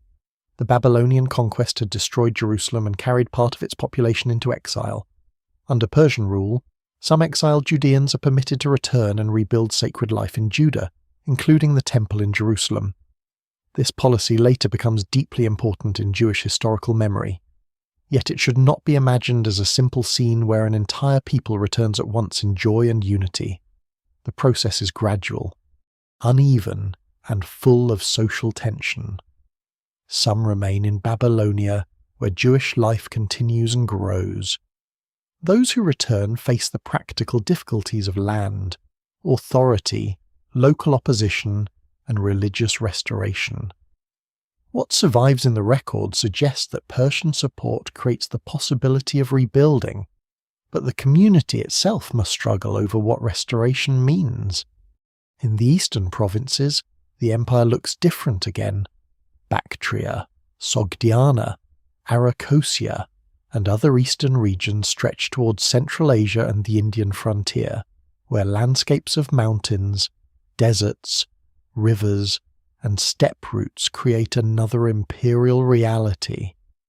These areas are not peripheral in a simple sense. They provide troops, horses, strategic depth, and access to long-distance exchange. Persian royal inscriptions name them proudly, and figures from these lands appear in imperial art. But their distance from the western heartlands makes control more demanding. The great king's authority must travel across enormous space, through local rulers, garrisons, and negotiated loyalties. Scholars still debate how deeply Persian administration penetrated some of these regions, because the evidence varies sharply from one area to another. Yet the empire's eastern reach shows that Persia is not only a Near Eastern power looking west, it is a transcontinental system binding many frontiers at once. The army reflects this diversity more visibly than almost anything else. Persian forces are not made only of Persians. They include Medes, Elamites, Babylonians, Egyptians, Phoenicians, Lydians, Greeks, Bactrians, Indians, and many others, depending on campaign and period. Each group may bring different weapons, clothing, skills, and fighting traditions. In royal ideology, this diversity proves the king's reach. In practice, it creates both strength and difficulty. A multi-ethnic army can draw on immense manpower and specialized abilities, from Phoenician ships to Iranian cavalry, but it must also be commanded, supplied, and kept loyal across differences of language and interest. No single explanation fully accounts for Persian military success or failure, but the empire's diversity is always central to both. Daily life under Persian rule is therefore a negotiation between continuity and obligation. Many subjects may rarely see a Persian noble, much less the great king. They encounter empire through taxes, labour demands, military levies, roads, officials, seals, coinage, temple policies, and the occasional arrival of the royal orders. Some benefit from the stability of large-scale rule. Merchants can move through safer networks. Local elites can gain wider careers. Priests may receive support if they align themselves with imperial authority. Skilled workers may find employment in royal projects, but others experience the empire as burden tribute taken from harvests, sons drawn into armies, land controlled by distant interests, or local disputes judged through unfamiliar power. This is the human truth behind the grandeur. Persia's empire is not only built by kings, it is maintained by thousands of intermediaries and endured by millions of ordinary people whose names mostly vanish. The reliefs at Persepolis show ordered delegations bringing gifts, but outside that stone procession, cooperation is more complicated. Some people serve willingly, some serve because resistance is too dangerous. Some discover that Persian rule offers opportunities unavailable under local rivals. Others wait for the right moment to rebel. The empire is never a single emotion. It is loyalty, fear, profit, habit, resentment, and awe braided together across generations. And still, the system holds for a remarkably long time. It holds because the Persians understand that a world of many peoples cannot be ruled as if it were one city. It holds because they allow Babylon to be Babylon, Egypt to remember Egypt, Lydia to trade, Phoenicia to sail, Judah to rebuild, and the eastern horse lands to keep their own value within the royal order. But this same tolerance preserves the identities that can later resist the king. The empire's greatness and fragility are born from the same source. It does not crush every difference beneath it. It arranges difference around a throne, and for a while, the arrangement is strong enough to look like the natural order of the world. Beneath Persia's roads, palaces, tribute lists, and carved processions lies a quieter force that is harder to measure belief. An empire can count silver, horses, grain, and soldiers, but it also needs a story about why obedience is not merely practical, but rightful. In the ancient world, power almost never stands apart from the sacred. Kings do not rule only because they command armies. They rule because gods permit them, because cosmic order requires them, because rebellion can be described not only as political danger but as moral disorder. Persia inherits this ancient language of sacred kingship, yet it reshapes it through Iranian ideas that remain partly visible and partly hidden, like fire seen through smoke. At the centre of Achaemenid royal ideology stands Ahura Mazda, the great divine figure invoked in the inscriptions of Darius and later kings. Darius repeatedly credits Ahura Mazda with granting him kingship and helping him defeat rebels. This is not a minor detail. After a contested accession, when his claim to the throne needs to be made unquestionable, Darius frames his rule as part of a cosmic struggle between order and falsehood. His enemies are not simply rivals. In his inscriptions, they are connected with the lie, a concept that carries deep moral weight in Iranian tradition. To obey the king is to stand within truth and order. To rebel is to enter the realm of deception. The political crisis becomes a sacred drama. This language has often been connected to Zoroastrianism, the religious tradition associated with the prophet Zarathustra, or Zoroaster, but caution is necessary. The date of Zoroaster remains debated, with proposals ranging widely across the 2nd and 1st millennia BCE, and the relationship between early Achaemenid religion and later, more clearly defined Zoroastrian practice is complex.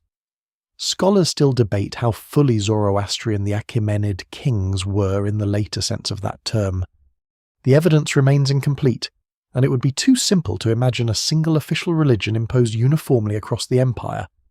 What survives suggests strong Iranian religious ideas around Ahura Mazda, truth, order, and royal legitimacy, but not a neatly standardized doctrine reaching every village from Egypt to Bactria.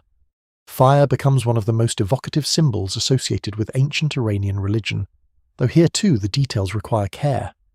Later Zoroastrian tradition gives sacred fire a central role, and fire altars appear in Achaemenid royal imagery and later Iranian art. In the Achaemenid period, fire likely carries meanings of purity, ritual attention, and divine presence, but the exact nature of royal fire rituals is not always clear. The image of a king standing before an altar or beneath the winged symbol, often associated with divine favour, has become one of the most recognizable signs of Persian sacred kingship. Yet no single explanation fully accounts for every religious image in Persian art.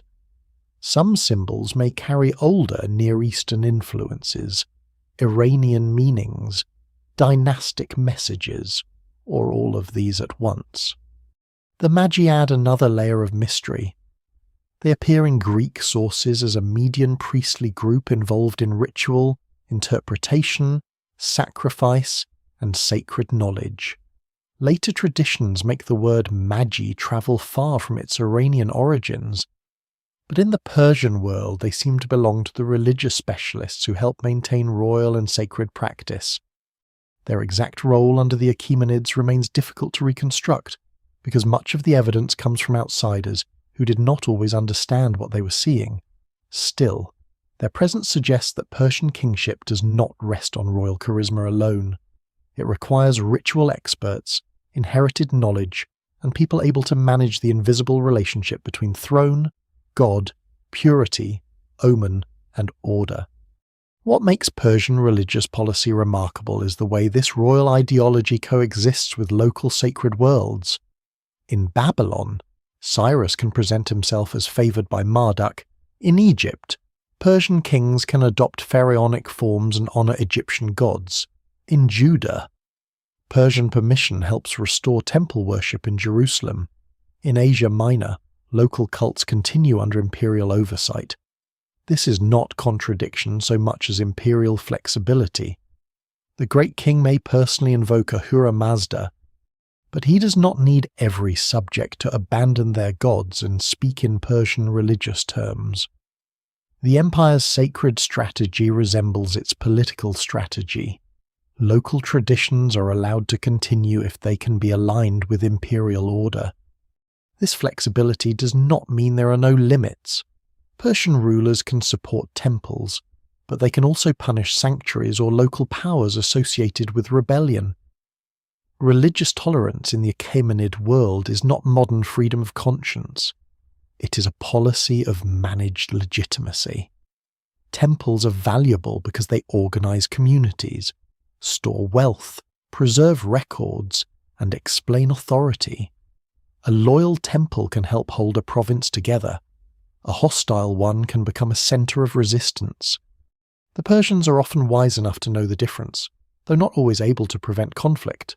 The sacred is useful, but it is never harmless. Darius's inscriptions reveal how closely morality and kingship are bound. He presents himself as a ruler who does not act from chaos, cruelty, or whim, but according to what is right. He asks future kings to protect themselves from the lie. This emphasis on truth may reflect deep Iranian religious concepts, but it also serves immediate political needs. A king who has seized power after killing a rival must control the story. By defining his victory as truth defeating falsehood, Darius turns a dangerous dynastic rupture into a divine restoration. The surprising detail is not that he uses religion as propaganda. Ancient kings often do that. The striking thing is how powerfully the Persian vocabulary of truth, order, and the lie gives that propaganda a moral architecture. Royal tombs also speak this language in stone. At Naksh-i-Rostam, the tomb of Darius is carved high into the cliff, showing the king elevated above representatives of the peoples of the empire, standing before a fire altar beneath a divine symbol. The image compresses the empire into a sacred hierarchy. Many peoples support the royal platform. The king performs or receives ritual order, and the divine presence hovers above. It is not a scene of ordinary death. It is kingship made eternal through rock, ritual, and cosmic arrangement. Yet even here, uncertainty remains. We can describe what the relief shows, but the full experience of those who stood before it, prayed near it, or remembered the buried king through it, is beyond recovery. Persian religion, then, is not a decorative layer placed over politics. It is part of how the empire understands itself. The king rules by favour of Ahura Mazda, protects truth, defeats the lie, honours order, and allows many peoples to keep their sacred lives as long as those lives do not threaten imperial stability. This creates a broad roof under which many traditions can survive, but the roof is held up by the throne. When the throne is strong, diversity looks like harmony. When the throne weakens, old gods, old memories, and old resentments can become banners of resistance. In the end, Persia's sacred genius is the same as its administrative genius. It does not force the whole empire into one narrow form. It builds a structure wide enough to contain difference, yet centered enough to make that difference serve royal power. Fire burns in the Iranian imagination. Marduk remains honored in Babylon. Egyptian gods still receive offerings by the Nile. The temple in Jerusalem rises again. Across the empire, countless prayers ascend in different languages, toward different heavens, under the shadow of one king who claims that truth itself has placed him above the world. At the western edge of the Persian world, beyond the tribute routes and royal lists, there is a coastline that refuses to behave like a normal frontier. It is broken by islands, harbours, narrow straits, city walls, and stubborn communities that look small beside the scale of the great king's empire, yet prove strangely difficult to absorb completely. To Persia, the Greek world is not originally the centre of history. It is a troublesome fringe attached to the richer lands of Anatolia, a region of merchants, sailors, rival cities, exiles, tyrants, mercenaries, and local quarrels. But frontiers have a way of becoming larger than they first appear. What begins as a problem of coastal management becomes one of the most remembered conflicts of the ancient world, partly because the Greeks later tell the story with extraordinary force, and partly because Persia's vast system meets something it cannot easily measure in the usual way. The Persian encounter with the Greeks begins through Lydia and Ionia. When Cyrus defeats Croesus and brings Lydia under Persian control, he also inherits the Greek cities along the western coast of Anatolia. These cities are culturally Greek, but politically diverse, commercially active, and often entangled with inland powers. They are not united in any modern national sense. Miletus, Ephesus, Phocaea, Samos, and others pursue their own interests, sometimes cooperating, sometimes competing, sometimes seeking outside support against one another. Persian rule does not instantly destroy their civic life. In many cases, the empire governs through local tyrants or elites, fitting them into the larger satrapal system centered around Sardis. This is consistent with Persian practice elsewhere. Use local structures, demand loyalty, collect tribute, and avoid unnecessary disruption when possible. Yet Greek political culture creates difficulties. Many Greek cities are fiercely attached to their own laws, councils, factions, cults, and memories. They may accept a ruler one year and turn against him the next. Persian-backed tyrants can keep order, but they also become symbols of foreign interference. The problem is not that the Greeks love freedom in a simple, pure way, while Persians love despotism, as later Greek storytelling often suggests. That contrast is too neat and too self-serving. Greek cities themselves can be violent, exclusionary, oligarchic, tyrannical, and deeply divided. But they do possess political habits that make imperial management unstable public debate, factional rivalry, local pride, and a willingness to gamble on rebellion when conditions seem favourable. The Ionian Revolt, beginning in 499 BCE, exposes this instability. It is sparked by local politics and ambition, especially around Aristagoras of Miletus, but it grows into a wider uprising against Persian rule in the Aegean zone. Athens and Eretria send support, and the rebels burn Sardis, the satrapal centre in western Anatolia. The act is symbolically dangerous. Sardis is not Persepolis or Babylon, but it is a key Persian administrative hub, a bridge between the empire and the Aegean.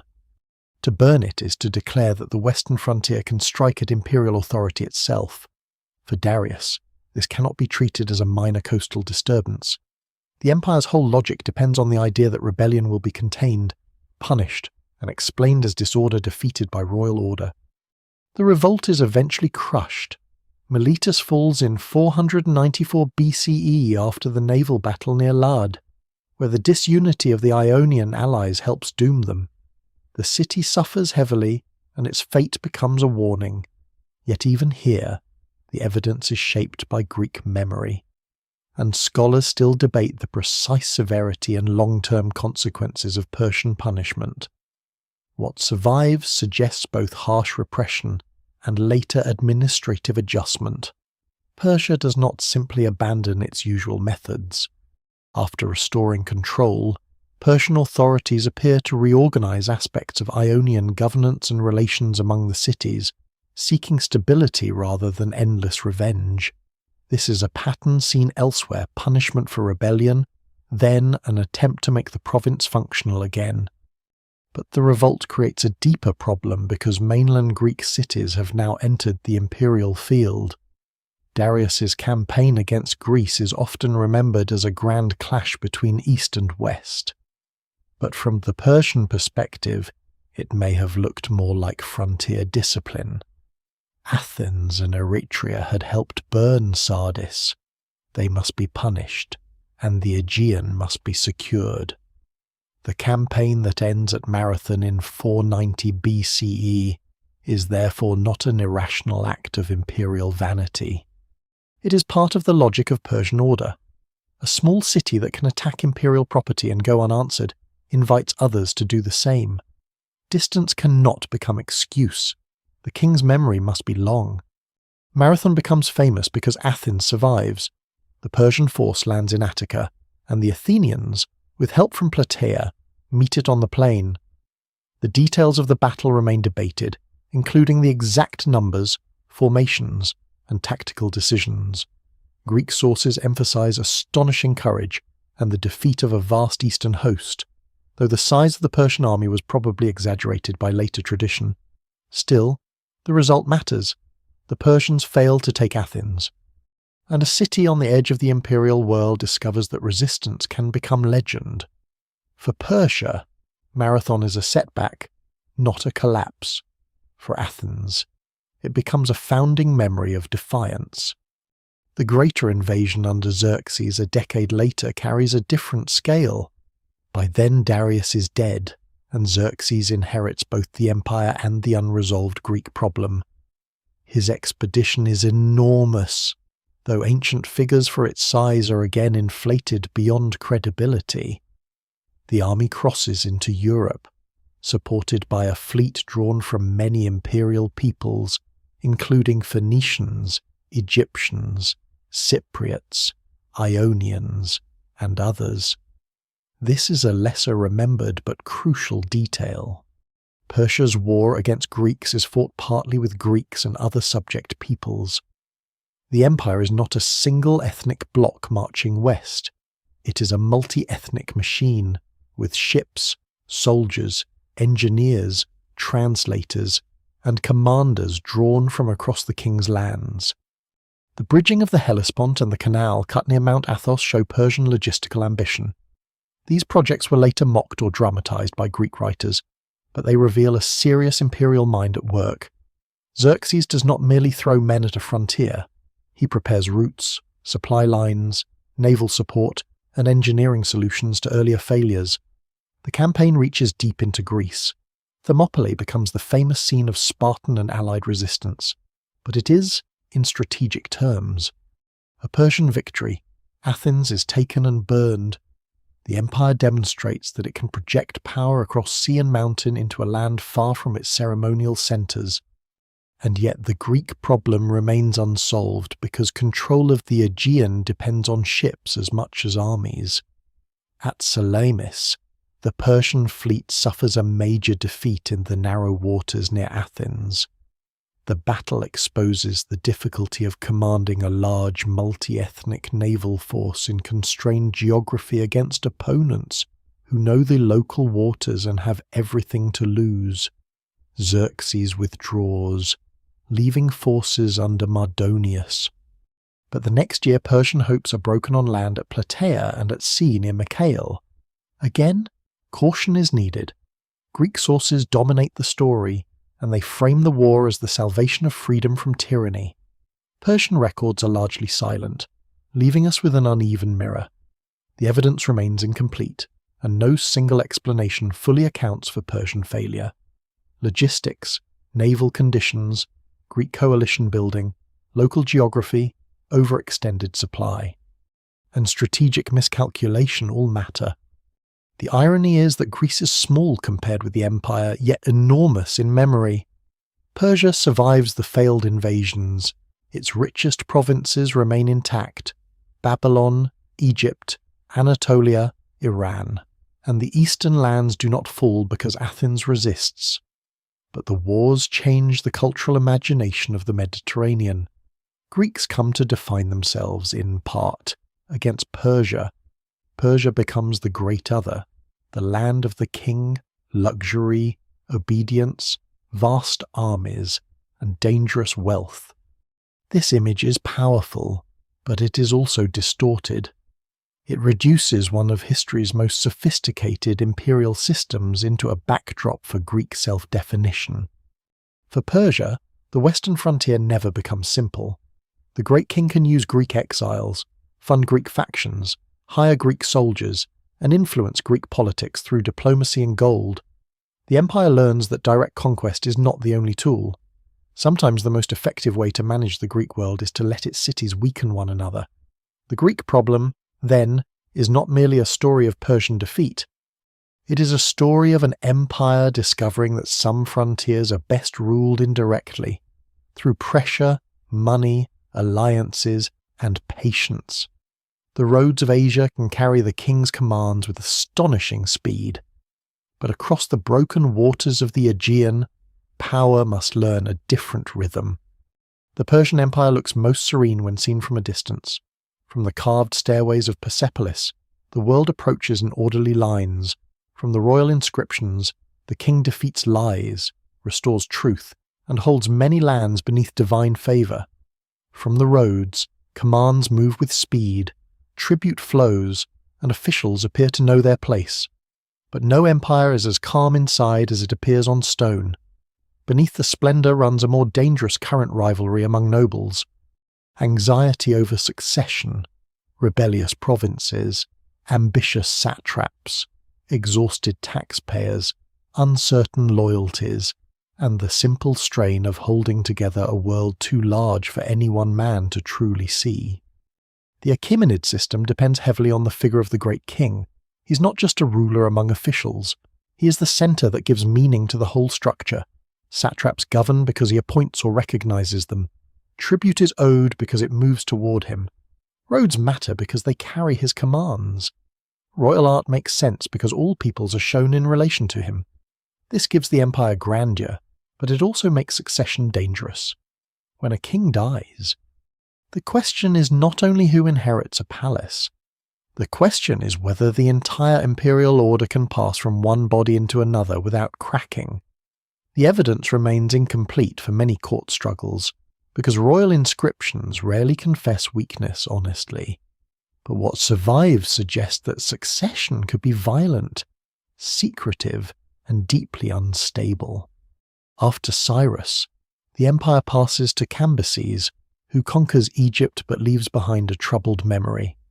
Later traditions, especially Greek and Egyptian accounts, paint him as mad, impious, or cruel. But these portraits must be handled carefully. They may preserve real tensions, especially in Egypt, yet they are also shaped by hostile storytelling. What matters is that after Cambyses dies, the throne becomes contested and Darius must fight to secure it. His Behistun inscription presents the crisis as a battle against impostors and rebels, but the very need for such a massive statement reveals how fragile legitimacy can be. A king who is completely secure does not need to carve so much explanation into a mountain. Court politics remain a hidden battlefield. The Persian aristocracy is powerful, and the royal family is not isolated from noble clans, marriage alliances, military commanders, eunuchs, queens, royal mothers, and palace officials. The court is a place of ceremony, but also of access. To stand near the king is to influence appointments, gifts, punishments, and succession. A whispered accusation can matter. A marriage can shift loyalties. A prince raised in luxury may still need the support of soldiers and nobles when his father dies. Scholars still debate the exact influence of royal women in different reigns, but scattered evidence suggests that queens and royal mothers could command wealth, estates, workers, and political attention. Behind the public image of masculine kingship lies a palace world where power moves through households as much as through armies. The satraps are another source of strength and danger. Persia needs them because distant provinces require governors with authority, resources, and local knowledge.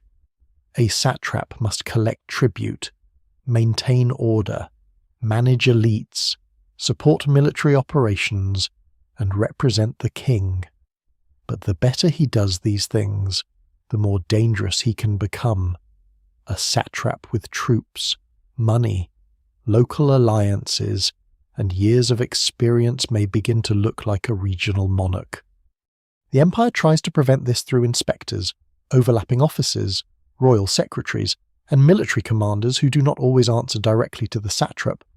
Yet no system can completely remove the risk. The very tools needed to hold distant lands can become tools of independence. Rebellion is the recurring proof that Persian order is never automatic. Babylon revolts more than once after Cyrus. Egypt repeatedly resists Persian control. Western Anatolia remains unstable. Some eastern regions require constant attention.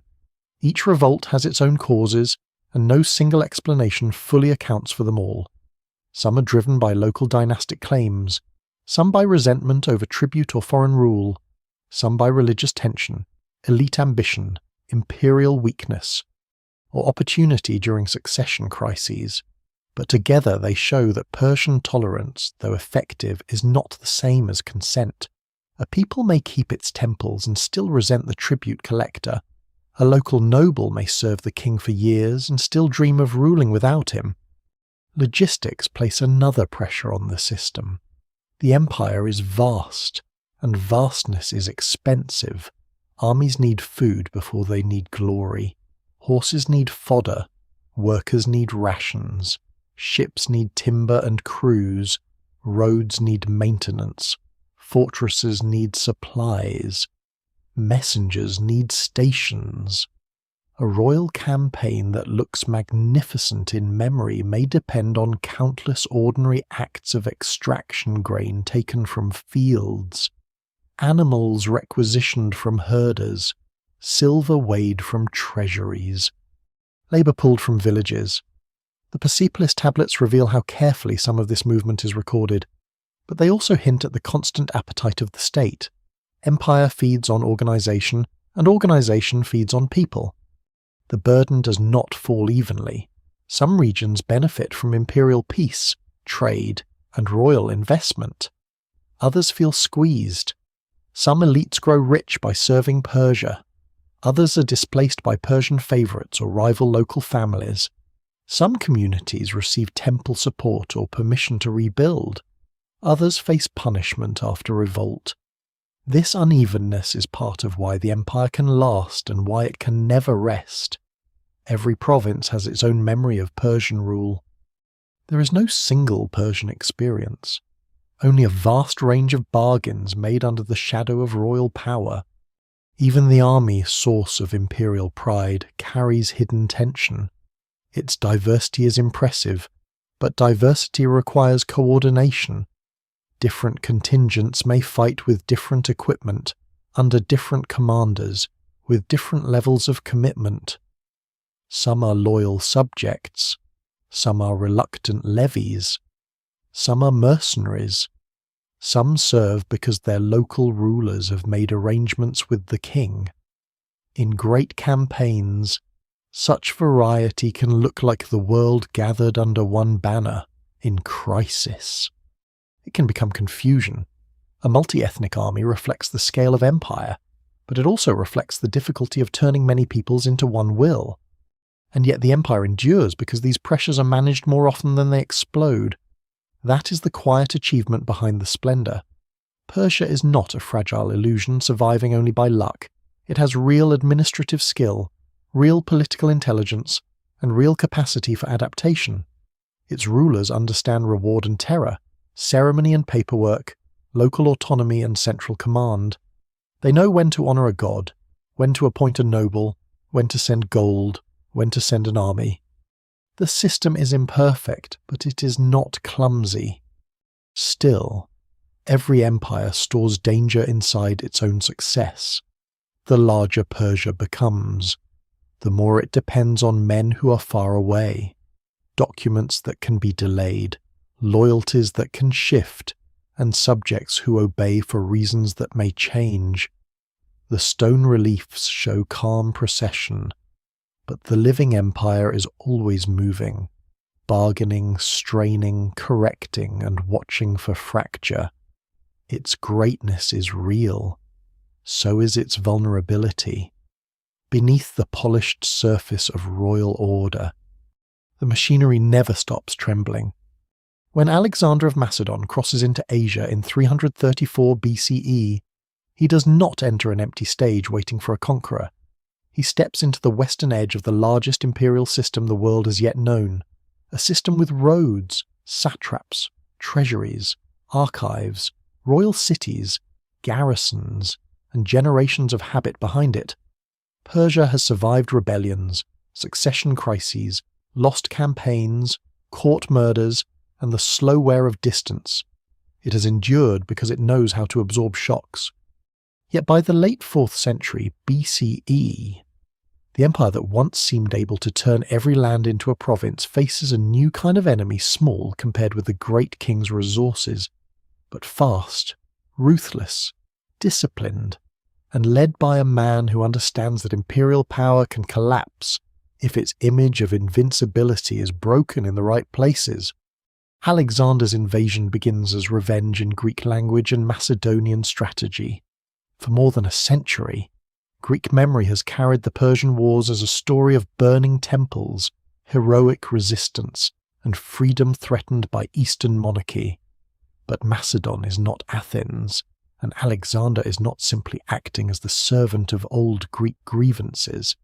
He inherits from his father Philip a powerful army, hardened by reform, equipped with long sarissas, coordinated cavalry, siege skills, and a command structure capable of moving quickly.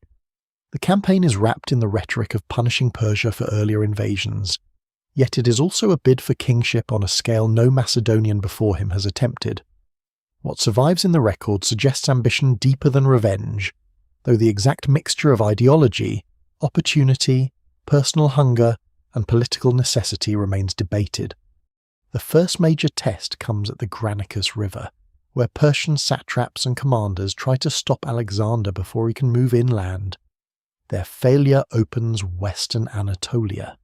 Cities and fortresses respond in different ways. Some resist, some surrender. Some Greek cities welcome him as a liberator from Persian rule, though liberation often means exchanging one master's influence for another's. Here the weakness of empire appears not as total decay, but as uneven loyalty. Local governors defend their interests, Greek communities calculate advantage, mercenaries fight for pay rather than ideology. Persia still has immense resources, but resources must be gathered, coordinated, and brought to bear. Alexander's speed gives the empire less time to turn size into strength. At Issus in 333 BCE, Alexander meets Darius III himself. Darius is often remembered through the shadow of defeat, but that memory is unfairly simple. He is not a fool merely because he loses to one of history's most aggressive commanders. He inherits a difficult throne, a dangerous frontier, and a vast empire whose military traditions are not designed around the same tactical concentration as the Macedonian army. At Issus, terrain limits Persian numerical advantage, and the battle becomes a crisis of proximity. When Darius withdraws from the field, the symbolic damage is immense. In practical terms, a king may retreat to preserve the state and raise another army. In imperial theatre, the sight of the great king leaving the battlefield can wound legitimacy more deeply than the loss of soldiers. A surprising and deeply human detail follows Alexander captures Darius's family after Issus, including his mother, wife, and children. Ancient sources emphasize that he treats them with respect, a story shaped partly by Alexander's own propaganda and later admiration. Whether every detail is exact or polished by memory, the episode matters because royal women are not incidental trophies. They are part of dynastic legitimacy, court continuity, and the emotional world of kingship. By holding Darius's family, Alexander possesses not only hostages but a piece of Persian royal dignity. He can present himself not as a barbaric destroyer, but as a ruler capable of honouring the household of the king he intends to replace. Instead of marching immediately into the Iranian heartland, Alexander turns south along the Mediterranean coast. This decision shows strategic clarity. Persia's naval strength depends heavily on Phoenician, Cypriot, and other subject fleets. As long as the coast remains under Persian control, the war can threaten Alexander's rear and the Aegean. The siege of Tyre becomes one of the campaign's most brutal and revealing episodes. The island city resists fiercely. Protected by the sea and its walls, Alexander responds with engineering, patience, and violence, building a causeway across the water and turning siege into a demonstration that no obstacle, natural or human, will be allowed to stand as exception. When Tyre falls, the punishment is severe. The image of Alexander as a liberator darkens. Conquest has many masks, but the city that refuses him sees the iron beneath them. Egypt receives him differently. Persian rule there has been resented, especially after periods of revolt and reconquest. Alexander enters a land whose priesthoods and sacred traditions understand how to absorb foreign rulers into Egyptian forms. He is recognized in pharaonic language and visits the oracle of Amun at Siwa, where his kingship gains a sacred aura that later stories magnify. Scholars still debate exactly what was said or understood at Siwa, and the evidence remains incomplete. But the political result is clear. Alexander learns, as Persian kings had learned before him, that ancient lands are ruled more effectively when their sacred grammar is respected. In Egypt, he does not abolish pharaonic symbolism. He steps into it. The decisive blow comes at Gaugamela in 331 BCE. Darius chooses a broad plain, preparing ground where his larger army can operate more freely. This time, the Persian king has tried to avoid the constraints of Issus. Yet Alexander's army remains frighteningly coherent under pressure. Macedonian infantry holds, cavalry maneuvers with precision. Alexander drives toward the centre, and again Darius leaves the field when the battle turns against him. Ancient accounts differ in details, and numbers are almost certainly exaggerated, but the result is beyond doubt. The imperial army fails. The king's authority cracks. After Gaugamela, the great capitals begin to open. Babylon receives Alexander with ceremony. Susa yields treasure. Persepolis, the ceremonial heart of Achaemenid imperial theatre, falls into Macedonian hands. The burning of Persepolis becomes one of the most haunting images of the conquest. Ancient sources give different explanations: deliberate revenge for Persian destruction in Greece, drunken excess, political theatre, or some combination of motives. No single explanation fully accounts for the act, but the symbolism is devastating. The terrace that once showed the world approaching the Persian king in perfect order now becomes a place of fire. Stone survives, but the imperial dream staged there is broken. And yet Persia does not simply vanish. This is the deeper mystery of Alexander's conquest. He defeats the Achaemenid king, takes the treasuries, occupies the capitals, and eventually pursues Darius until the last king is murdered by his own men. But Alexander quickly discovers that to rule Persia, he must use Persia. Satrapies remain. Local administrators remain. Persian nobles are courted, married into, appointed, watched, and sometimes killed. Royal roads still matter. Treasuries still fund armies. The languages of command still require translators and scribes. Alexander can destroy the dynasty, but he cannot destroy the need for the system the dynasty built. This is why the conquest is both an ending and a continuation. The Achaemenid royal house falls, but imperial practice survives inside the conqueror's own ambitions. Alexander begins adopting Persian dress, court ceremony, and forms of kingship, alarming many Macedonians who had imagined Asia as a prize rather than a world to be joined. He marries into Eastern nobility and later stages mass marriages at Susa, an act that may be read as fusion, strategy, spectacle, or all three. The evidence remains debated, but the impulse is unmistakable. The conqueror who entered Asia to defeat Persia becomes, in part, heir to Persia's problem how to rule many peoples without letting the centre collapse. The ruins Alexander enters are therefore not dead ruins.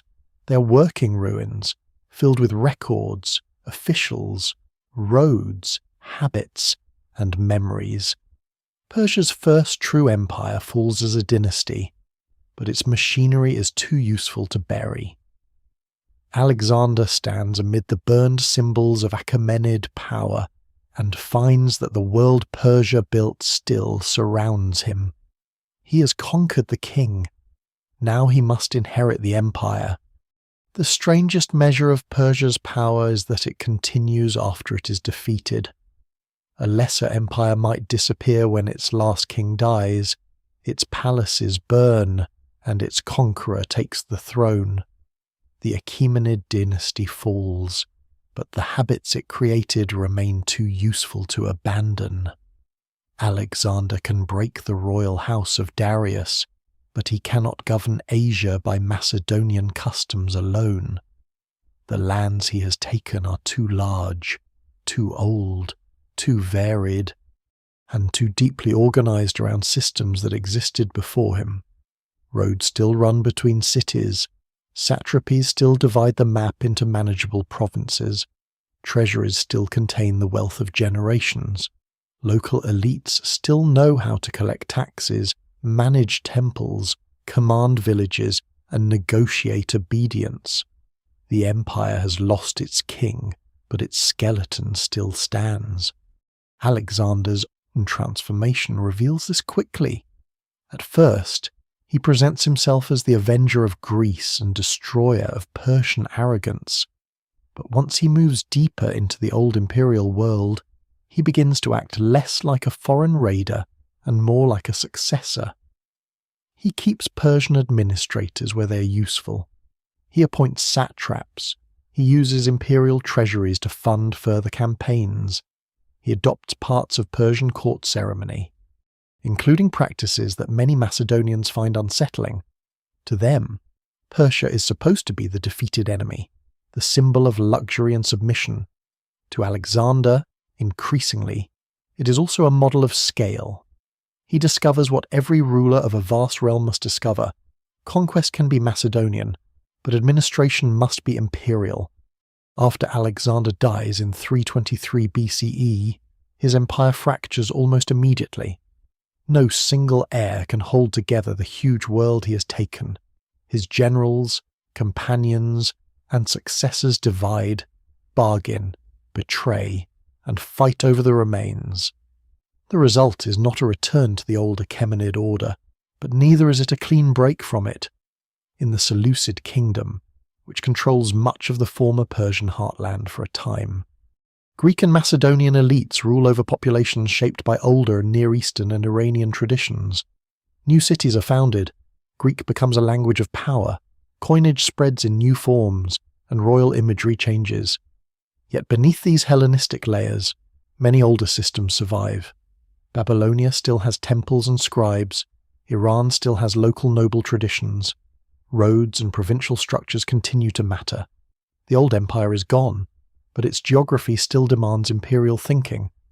This is one of the great afterlives of Achaemenid Persia. It teaches later rulers the logic of governing across difference. The Seleucids inherit the problem, but not always the solution. Their kingdom is vast, but their ruling class is thinner and often more culturally distant from the Iranian and Mesopotamian worlds beneath them.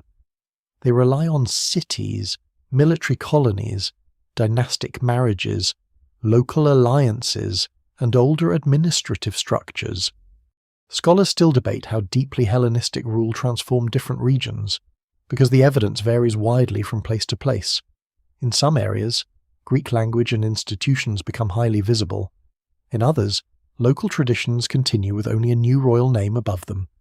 The pattern itself feels familiar. It is the Persian problem in another costume, how to hold many worlds together without dissolving into them. Then, from the Iranian northeast, another power rises, the Parthians. They do not simply restore the Achaemenid Empire, though later memory sometimes imagines Iranian history as a series of grand returns. The Parthian world is different, shaped by steppe influences, mounted warfare, aristocratic houses, and a looser style of kingship. Yet the Parthians also inherit the shadow of Persia. They rule across Iranian and Mesopotamian lands.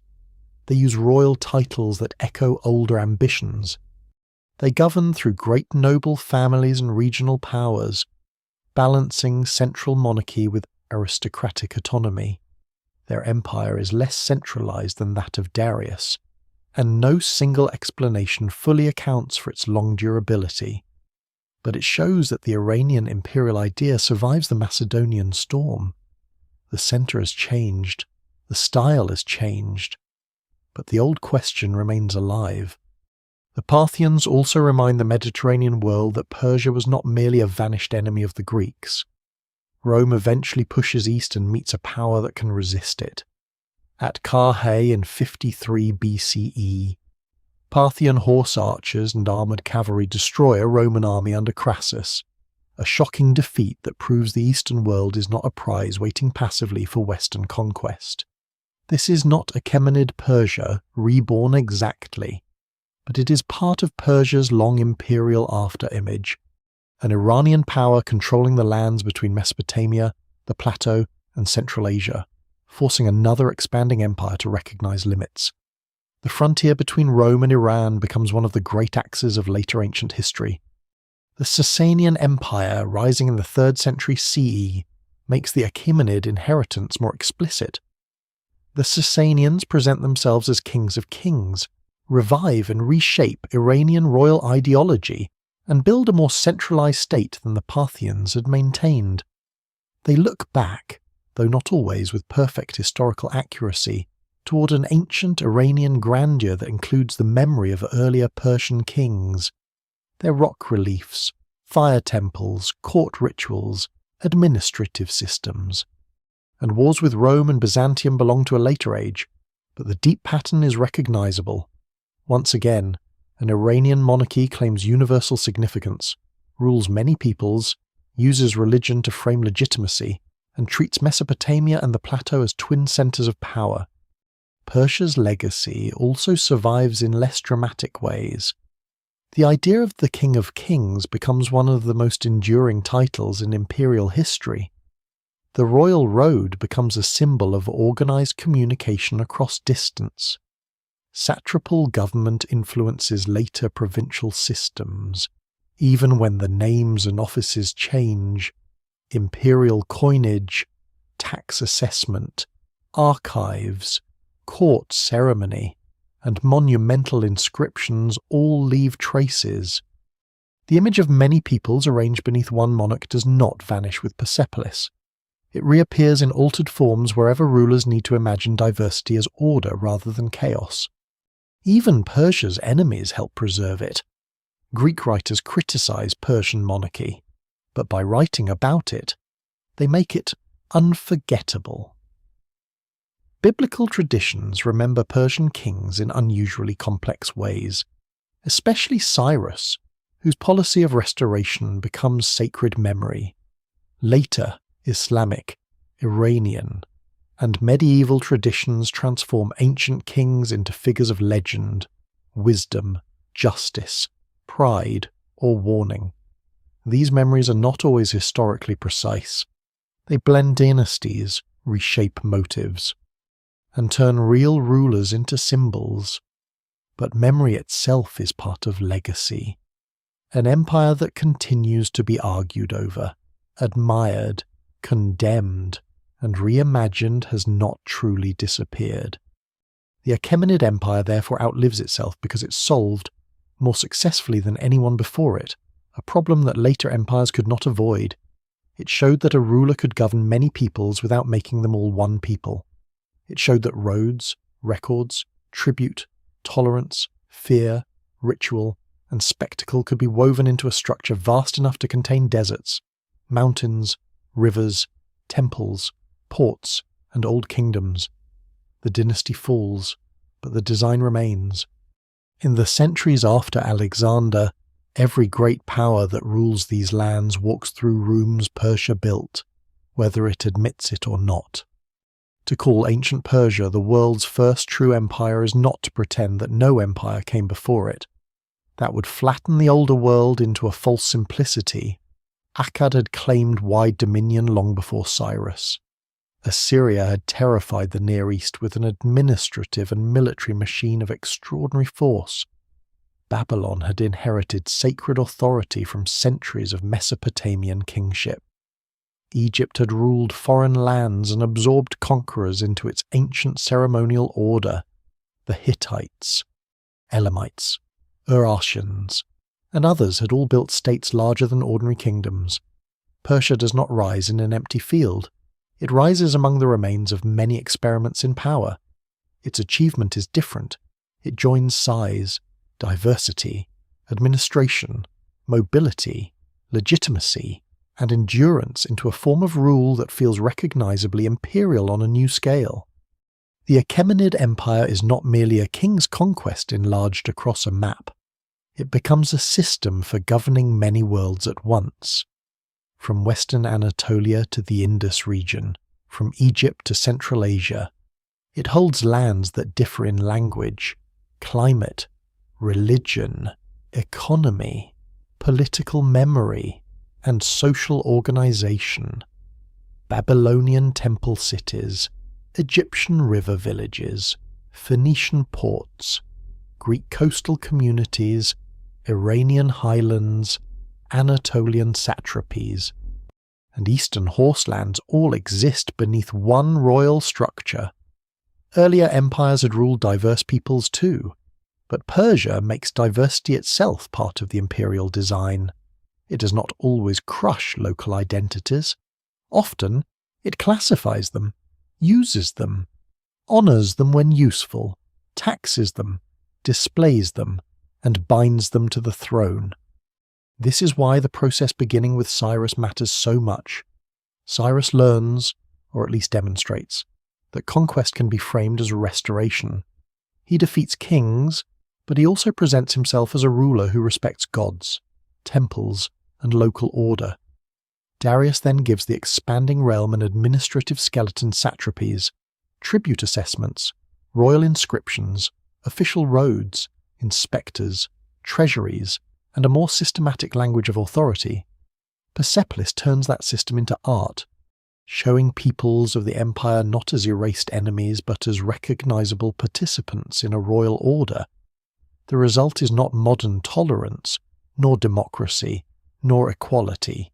It is still hierarchy. It is still extraction. It is still empire.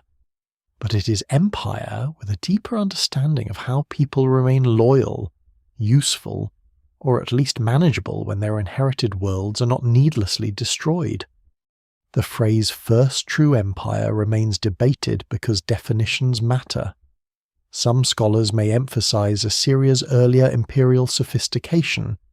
Others may point to Akkad's ancient claim to universal kingship. Still others might argue that true empire is a modern label imposed on older political realities that did not understand themselves in exactly those terms. The evidence remains incomplete, and no single definition can settle the matter completely. Yet Persia's claim is powerful because of the combination it achieves. It rules across continents. It governs many civilizations, not merely neighboring territories. It develops durable administrative practices. It creates an ideology of universal kingship. It manages communication over huge distances. It survives for more than 2 centuries as a recognizable imperial order. And when it falls, its institutions are too useful for its conquerors to discard. Persia's greatness is also visible in what it does not solve. It never removes the danger of distance. It never fully prevents rebellion. It never creates a stable succession system immune to palace violence. It never turns all subjects into willing partners. Egypt resists. Babylon remembers. Greek cities revolt. Satraps grow ambitious. Court factions maneuver in shadowed rooms. The great king's world is never as peaceful as the reliefs of Persepolis suggest. But that contradiction makes the empire more fascinating, not less.